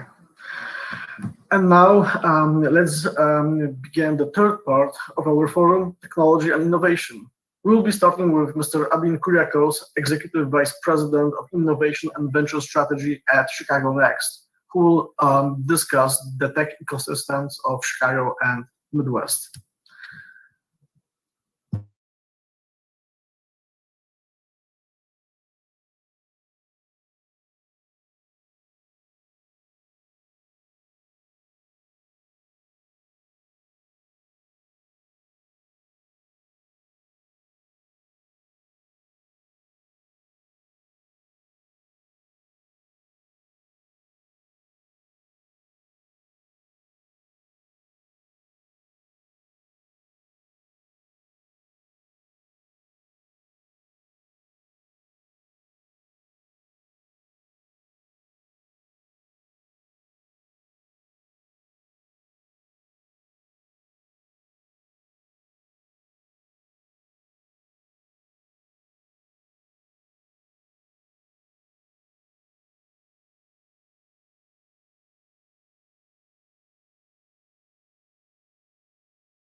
We thank Mr. Kyriakos and Chicago Next, an initiative of World Business Chicago for this presentation.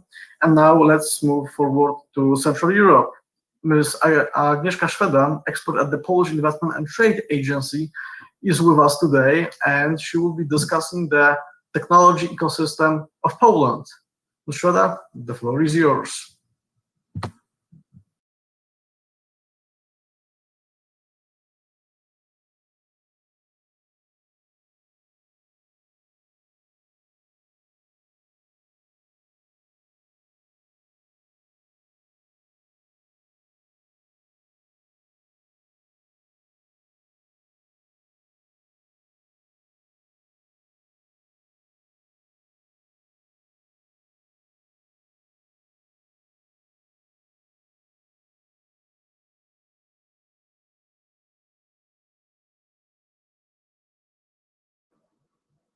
Yeah, it seems we're having some technical difficulties, so we might need to wait a few seconds and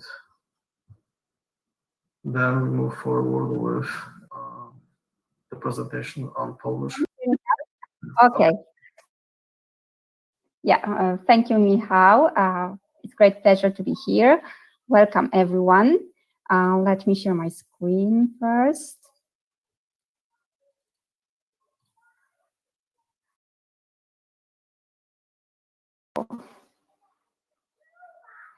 So, as Michał said, I represent the Polish Investment and Trade Agency, but I'm located in Warsaw, in headquarters, unlike Michał, who is in Chicago.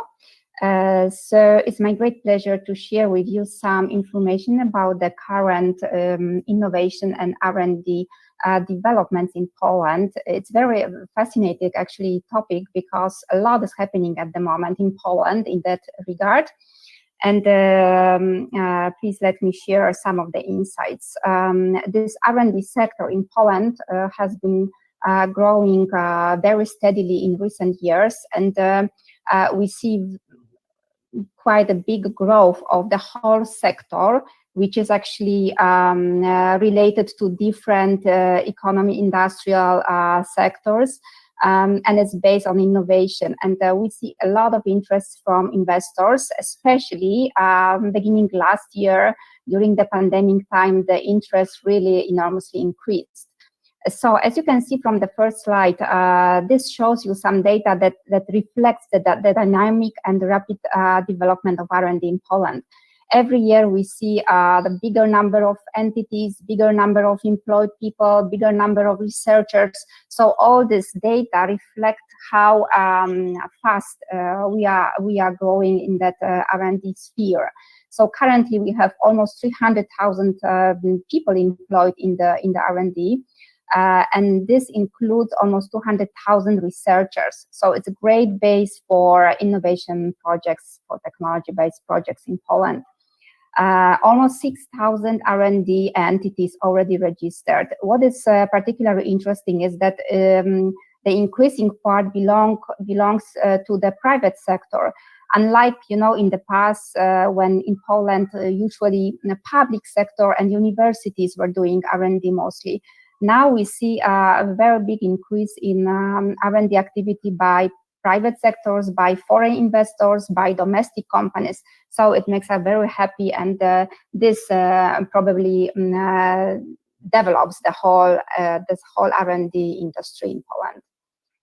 The total fully employed people employment in R&D sector last year was 164,000. And what is quite interesting, the biggest part in that employment is generated by engineers and technology experts. So again, a great pool of people to be used in technology projects. And apart from scientists, Poland is very well known for programmers, and it has to be emphasized here, because when we talk about technology, when we talk about investments in Poland, this is the greatest asset of our country, and this is, I would say, #1 reason why we attract so many technology investors to Poland. So how does it look like now? From 1 million programmers in Central Eastern Europe, 400,000, even more than this, is located in Poland. This is, as I said, the greatest asset, and this is the magnet for technology-based projects.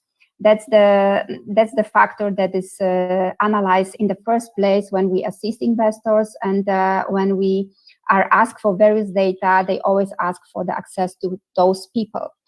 How the programmers look like in the global ranking. The global ranking confirmed that they are world-class technology experts. We, in certain programming languages, we are even the first in the world, so we are very proud of our programmers, and Poland is really lucky to have those people. What's more, the Polish programmers are well known not only for being world-class experts in programming languages, but also they are well known for the extremely outstanding attitude to the projects, to performing IT projects. They are well known for innovative mind. They are considered the most tenacious programmers in the world. So they are very persistent, and they are very creative as well.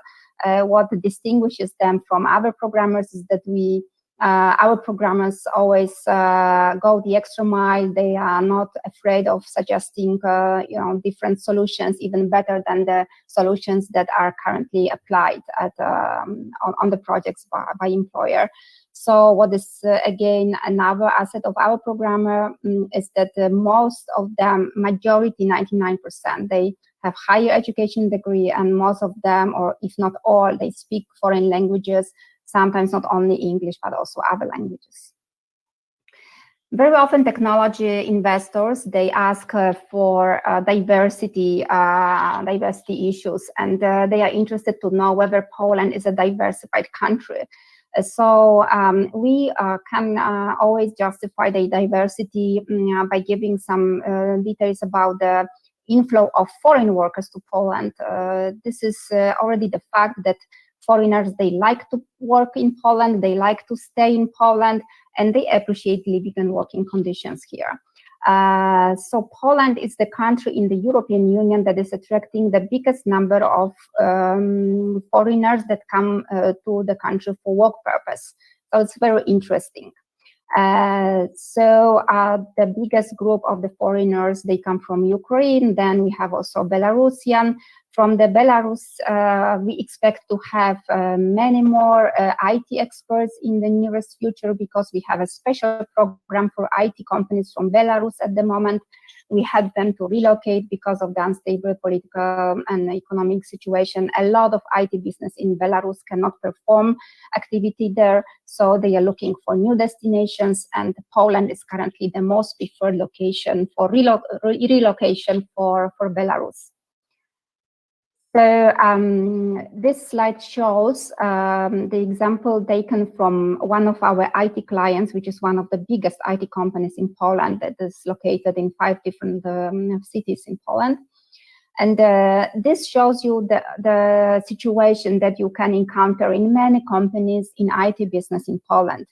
A lot of different nationalities. This one, 30 nationalities. And just note that the EU is counted as just one nationality. So in fact, there are even more.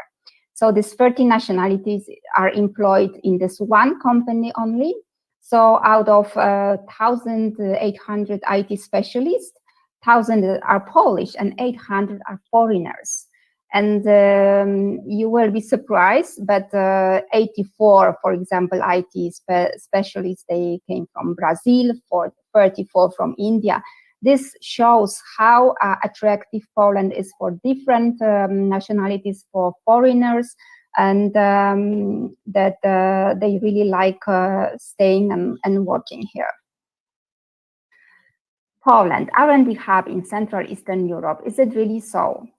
I think this map justifies this sentence, because this slide shows you the enormous progress that Poland has made over the last 10 years. 10 years, if you had come to Poland, you would find hardly any R&D centers. Whereby now, when you come here, almost in every city, every region, you will find some R&D centers, not only like small ones, but really big ones in the major cities like Wrocław, Krakow, Warsaw, Gdańsk.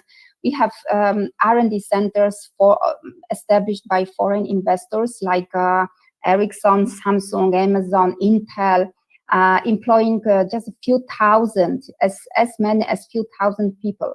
For example, Nokia in Wrocław employs 4,000. And you need to know that these people are very highly qualified and technology experts. 30 big R&D centers that develop innovation based on artificial intelligence. This is really impressive, and we are very proud to be home to such investments.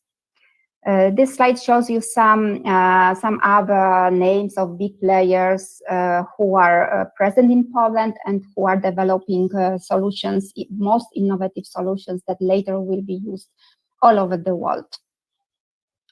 When we talk about big players, I need to mention Google and Microsoft specifically, because they have declared recently the biggest investment in digitalization, which has a great impact on Polish economy.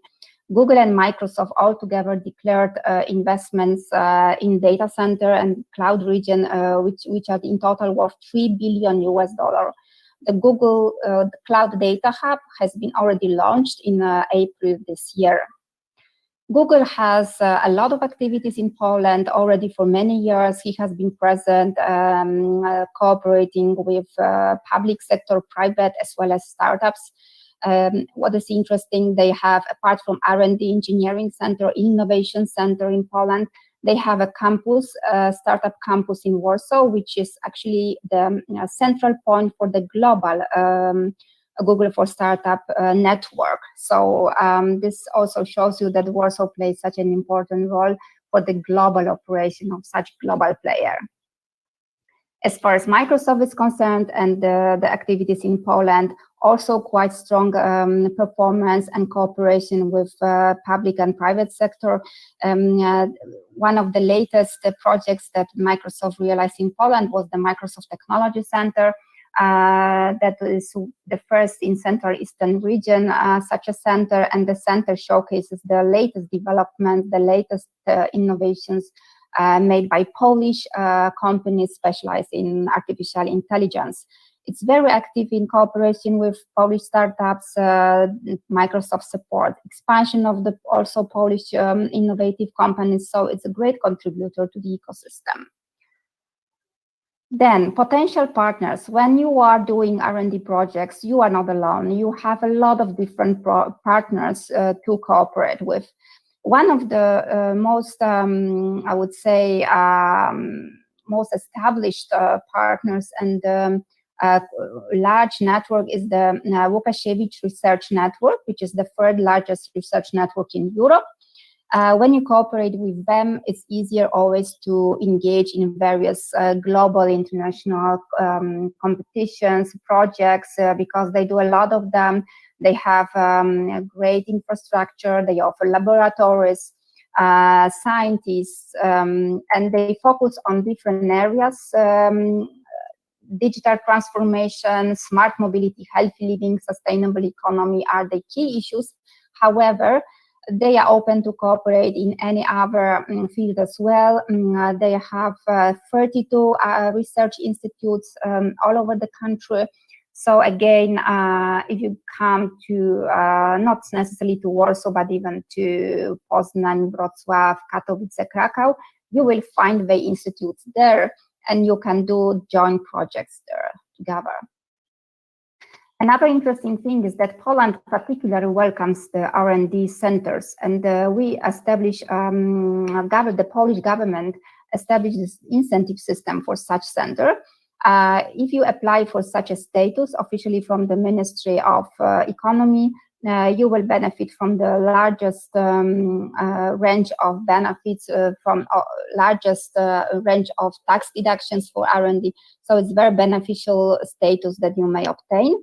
And currently already 46 companies and institutes obtain such a status. So again, this is another type of partner that you can do joint projects for an R&D. And finally, we have in Poland a lot of AI companies, artificial intelligence companies that can support innovation projects. A lot of them, they are already present in states. They are very active in international global expansion. Poland is first in Central Eastern Europe in terms of the number of AI specialists, and 7th in the European Union. So again, great pool of technology experts that is available for investors from the technology sphere. So that's all from me. I hope I proved that Poland is currently already R&D hub in Europe.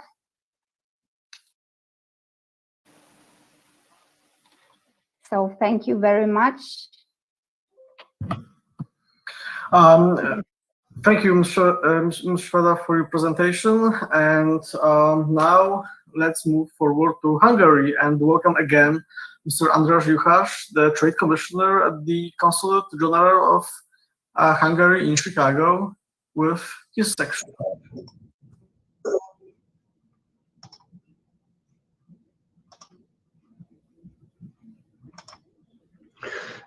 Hello. I just have 2 slides to make it a bit more visual regarding Hungary. First of all, I'd like to repeat again that Central Europe is, I think, the region of great minds and innovation, and this is so even if the world frequently knows some inventions without being able to route them to Central Europe or specifically to Hungary. This is also the case, I think, regarding IT development and research. I would like to share with you a personal experience. I used to work in banking before joining foreign service, and I was overlooking an impressive building of Morgan Stanley in Budapest that was next door to our bank, employing almost 2,000 people who were working dominantly in IT support and services, providing complete IT help to the Morgan Stanley group worldwide. So they and it as a funny anecdote, an acquaintance we had and who was helping me as well to keep my home personal computer in order, later turned out to be one of the executives of Morgan Stanley, and also spent a couple of years in their New York head office. Now he's back in Hungary and helping the network from Budapest. The same services and shared service centers, including IT service, do have many US companies in Budapest. IBM is present, Citibank, BlackRock, and many others. Regarding IT sector, I would like to propose to your kind attention 2 aspects. One is that you could, as investor in Hungary, in research and development and information technology, you would qualify for the very same and even better government subsidies which are available for investors in general. So I would you have an interest to place in Europe some part of your R&D capacities, I would very encourage you to consult us on the possibilities offered by Hungary. And the other approach is more grassroots. We all apply IT. We all have problems with IT, unfortunately. And in such cases, I would very strongly encourage you to test a Central European challenge V4 expert, challenge a Hungarian, and find out whether they would have a good possibility for your problem, possibly at a substantially lower price compared to other possibilities. So both investment in research and development in Hungary, and the second approach is challenge a Hungarian for your IT problems. Please let us know if you encounter any difficulty in the future. Thank you very much. That was all that I would like to share with you in this regard.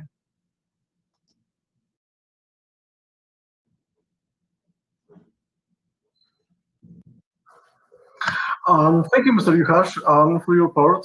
Very insightful. And let's welcome now Mr. Matej Zachradnik, the Director of East Coast Operations at Czech Invest, who will talk about the IT environment in the Czech Republic. Mr. Zachradnik, the floor is yours.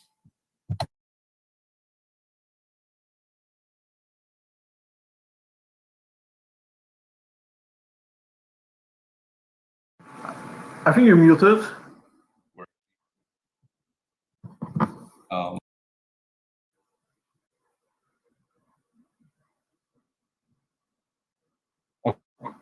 Okay, here we go. I hope you can see it. I have just a couple of slides to keep it kind of short and give you a quick introduction into the Czech, let's say, technology and innovation ecosystem. We cannot see the slides. Just a very quick introduction. Okay, just give me, it says I am sharing the slides. Let me try again.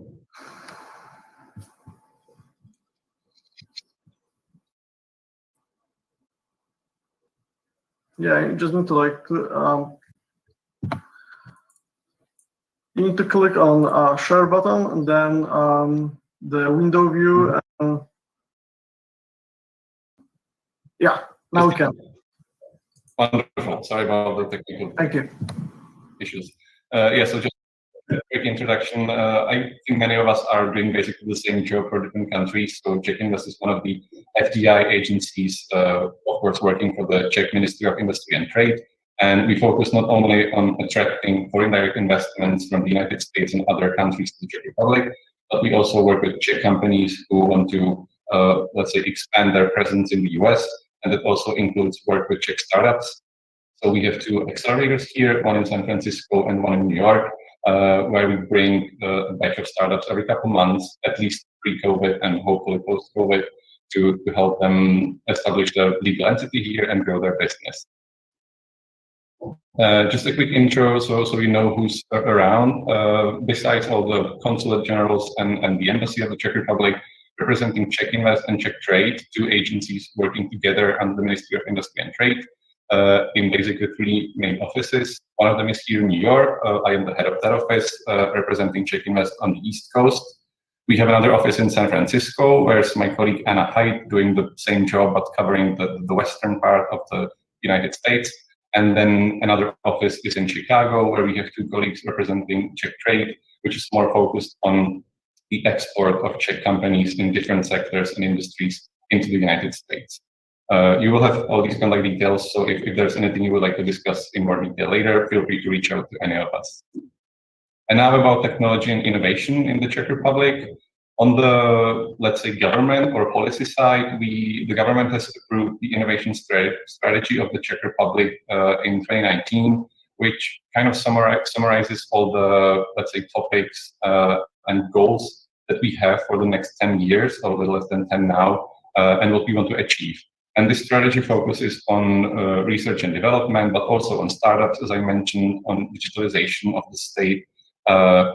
And it has secured some funding from the national budget. So everything, there are very specific goals, specific funding, and we are on the track to achieve what we kind of set out to achieve, let's say.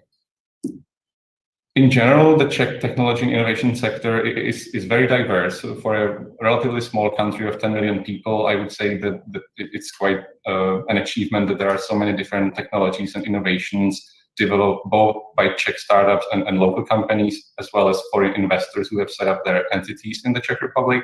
So this covers anything from artificial intelligence through Internet of Things, 5G networks and technologies for 5G networks, and many other, let's say, subsectors or innovations that are now really important for the future development of course, Europe in general, which also includes data centers and the reliance on cloud and similar technologies. In general, there are basically, I would say, 3, maybe 4 main hubs for technology and innovation companies in the Czech Republic. One of them, of course, is Prague, as the capital city, the largest city with very multinational or international environment. So many of the foreign investors that we work with kind of decide to set up their entity in Prague, which includes Microsoft and Oracle and H2O AI and many other foreign investors. The other hub would be Brno, BRNO. It's the second largest city in the Czech Republic on the southeastern side of the country. It's very close to Vienna, to Bratislava, and other cities. And we sometimes call it the Czech Silicon Valley, which might be a bit of an exaggeration, but we call it that because there are so many tech companies located in the city. It's a very, let's say, young environment because there are many universities, many students, many foreign workers and students coming to the city as well. So that makes it a very popular hub for many companies. And the third one would be Ostrava, which is the third largest city. Is the one where you see Autocont and MidV4est and other companies. So even though some of the investors or Czech companies are kind of spread out all around the country, these would be the 3 main hubs that we see most foreign companies looking at. And it, of course, makes sense because they are the largest cities. One of the, let's say, subsectors that we heavily focus on is artificial intelligence. And we work with partners both in the private sector, but we also work with cities and local governments. And there are many initiatives such as Prague AI and Brno AI, which kind of aim to connect all those people, like both researchers, startups, large enterprises, so they can all work together to develop new solutions and to promote the Czech Republic as a great destination for artificial intelligence. So as you can see, again, it's a really diverse mix of different subsectors of artificial intelligence, where you can find Czech companies and foreign investors developing new solutions within the Czech Republic. As an example, there are many research and development institutions or centers around the country, each focused on different industries or different solutions. One of them is the AI Center at the Czech Technical University in Prague. It's one of the most successful ones. They have partners both in the academic sphere and commercial partners. And as you can see, they've managed to set up cooperation with some very impressive partners, also from the United States and other regions. And they have groups, research groups, that each focuses on different innovations and solutions again, and they are open to working with more international partners. So that's another opportunity even for our US partners to set up some joint research in these technologies, let's say. Of course, the Czech Republic historically has seen some great success in cybersecurity. I guess many of you know or maybe use Avast, which has merged with ABG. It's one of the largest companies developing and selling antivirus software for computers and other devices. And they have roughly 30% of the market in the antivirus market. So there are some big names that started as small Czech companies and then grew into large enterprises. For example, Cognitive Security, which was later acquired by Cisco and joined this large group or large company. And now they're like a worldwide developer of solutions. But the same goes for Flowmon, which came from Brno, or Safetica, both of whom now have international offices, and they've seen great success with their solutions. Another, let's say, subsector industry under the innovation umbrella is video games. It's one of the fastest growing and actually one of the industries that helps with innovation, even though many people still see it as some sort of a, just fun for kids.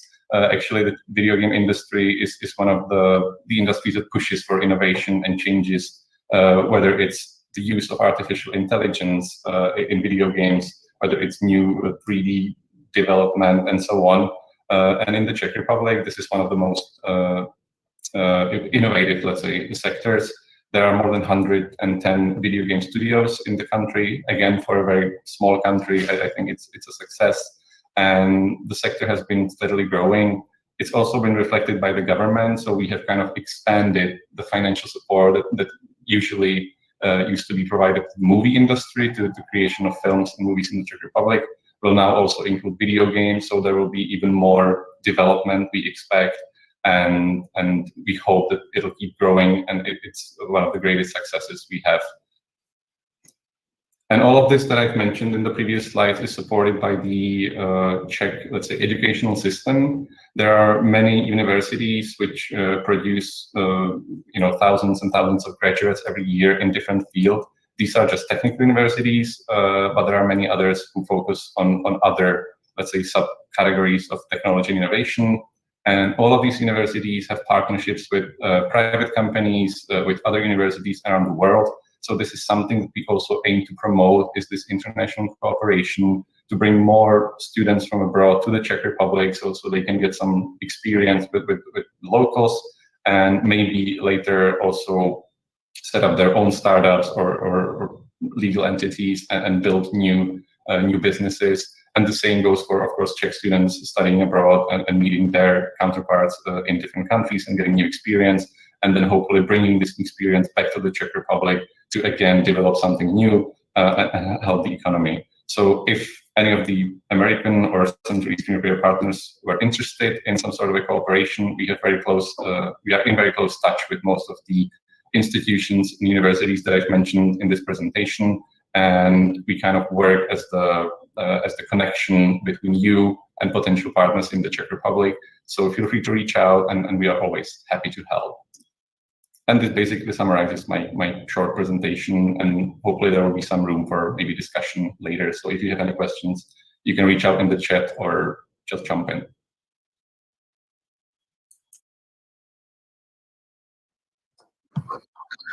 Thank you, Mr. Zakladnik, for your presentation.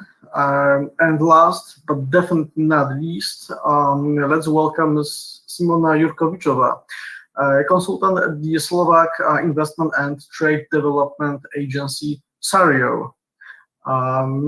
Ms. Jurkovičová, the floor is yours.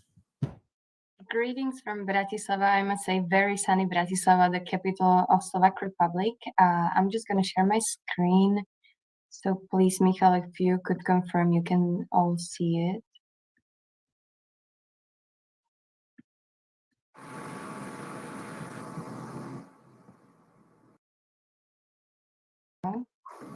Yes, we can. Great, thank you.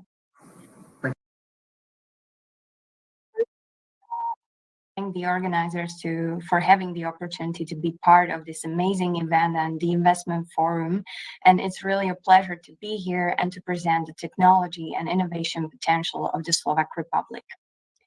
SARIO, which is an abbreviation for the Slovak Investment and Trade Development Agency, operates directly under the Ministry of Economy of the Slovak Republic, and basically its mission is divided into two main streams.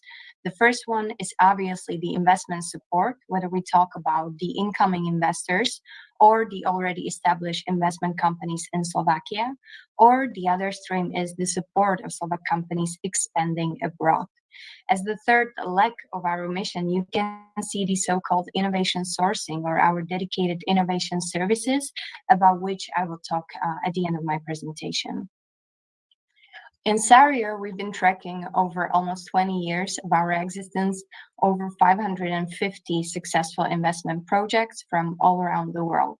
And even though Slovakia might be considered as being industrial hub, in fact, we are the fourth most industrialized country in the European Union, we've been seeing and tracking significant push and switch towards also R&D. On the slide, you can see examples of companies which originally decided to footprint Slovakia with their manufacturing operations.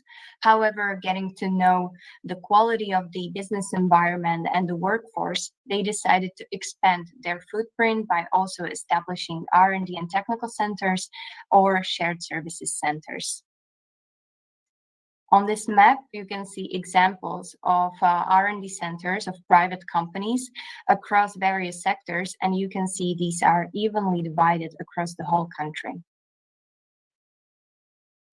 As was mentioned already by Mrs. Sobkovičová, Slovakia is well known for its automotive industry. In fact, we are number one world producer when it comes to production of vehicles per capita. In particular, this is 202 cars per 1,000 inhabitants. However, automotive is not the only driving sector of our economy, and it comes hand in hand with machinery, which has really strong tradition in our country, as well as with electronic industry. As the third leg, we might call it, is the ICT and business services sector, which has been employing over 100,000 employees and which kind of interconnects the other sectors with their R&D activities. This was already mentioned by Mrs. Sobkovičová, and I'm very happy to emphasize it once again, that the incoming investments to Slovakia have several impacts. First one is that we are number one country in the concern of the automation in the Central and Eastern Europe region, and number 17 worldwide when it comes to the implementation of robots in manufacturing industries.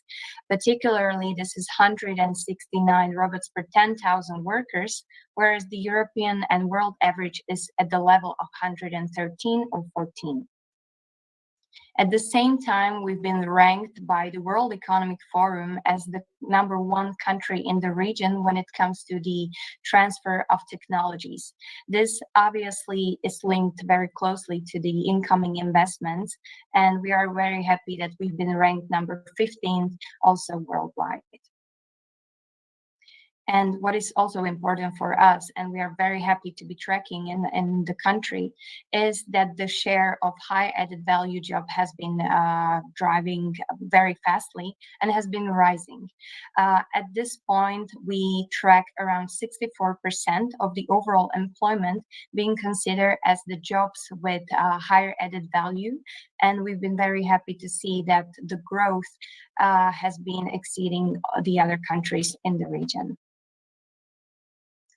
I mentioned the automotive industry is the driving force of our economy. However, not only the mentioned OEMs, but also the very dense network of over 300 tier 1 and tier 2 suppliers has been keeping pace with the significant trends which are in the automotive sector, whether we talk about e-mobility, but also other forms of mobility, talking about autonomous vehicles or hydrogen.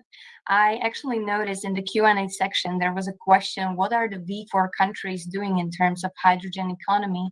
And I must confirm that for Slovakia, and particularly for the Ministry of Economy, this has been one of the top priorities for the incoming years.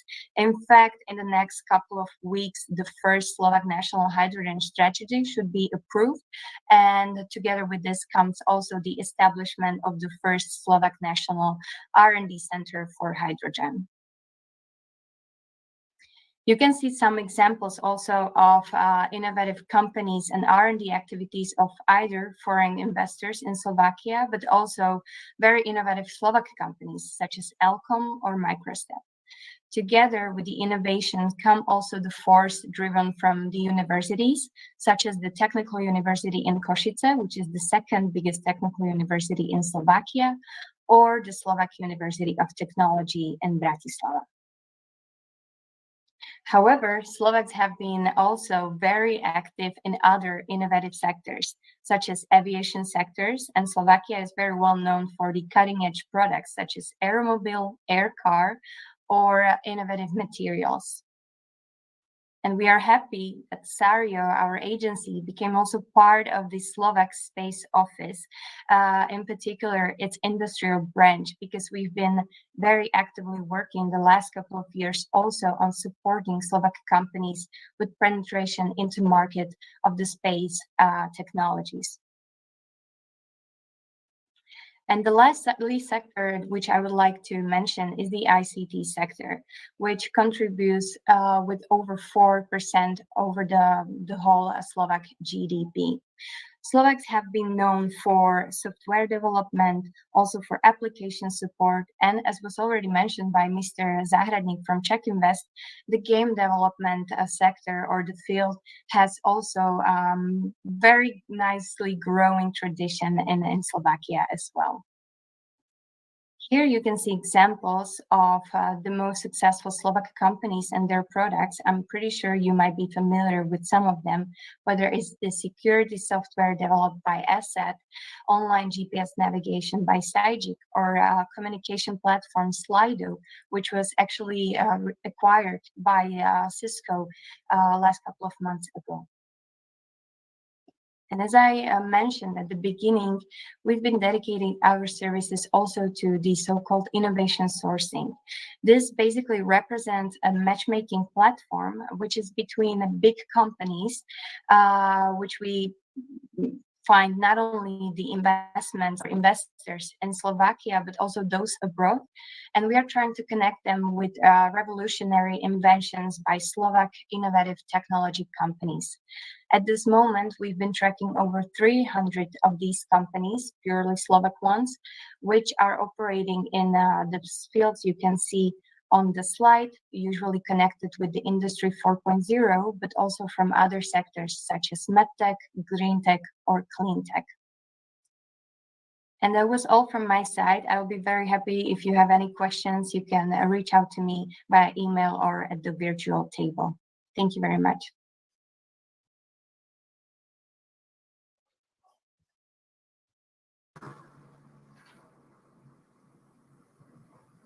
I believe this segment has provided our participants with interesting information about the technology and innovation environment in individual countries of the V4 region, as well as the Midwest. Ladies and gentlemen, I'm afraid the time has come to conclude the official part of our event today. However, even though the official part is over, the networking session is still ahead of us. So please stay here with us on the platform. We thank you very much for your participation in the Midwest V4 Investment Forum today. We appreciate you being here. I'm convinced that today's event will play a part in building long-term business relationships between Central European and American entities. I'm sure it will help enhance further cooperation and even closer economic relations between Chicago, Warsaw, Prague, Bratislava, and Budapest. And now I would like to invite to the stage Madam Consul Małgorzata Bąk-Guzik, who will deliver her closing address as well.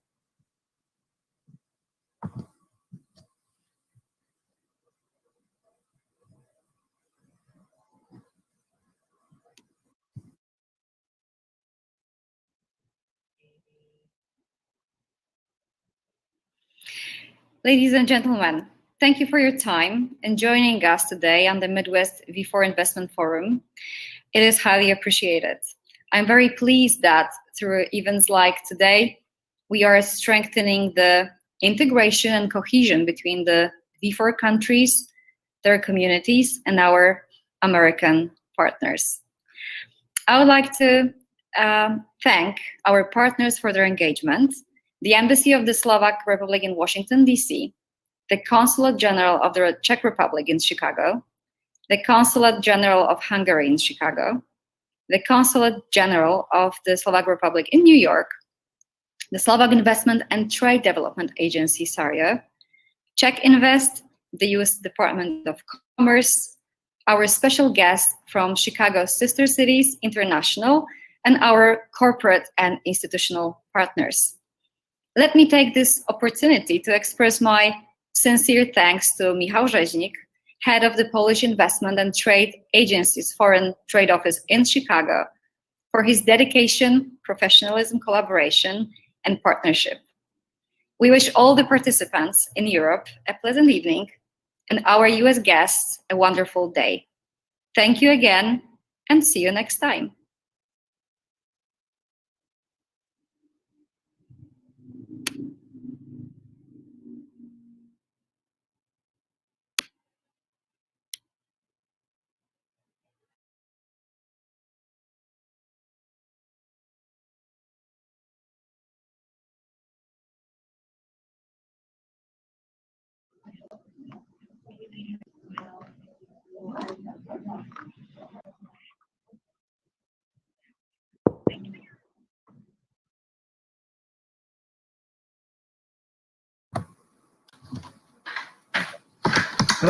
Bravo! Great job, Michael. Well, great job. Cześć, dzień dobry, dzień dobry. Excellent, Madam Consul. We appreciate your kind words, and like all the help. Thank you so much for like being with us, delivering a wonderful speech, and all the support all the way. I mean, it was. We made it. You muted. Microphone. All right, now I just got the first part is done. The first part is done, and now the evening. So get ready. That's right. That's right. Ah, there's the other team. Hello, and congratulations on a great event. So what do you guys think? Like Conrad and Alexandra, what do you like? Oh, it was great, Madam Consul. Excellent, kind of tying it together as our host. It was really, really wonderfully put on. I mean, we've seen a lot of these now, and this was really great. First time experience like that. I've never done it before. Just to moderate the panel. So yeah. All right. Congratulations. Yeah. We had some difficulties. I mean technicalities, but finally you made it. But all right, so. All right, I'm gonna head over to my designated table so that nobody thinks it's not staff.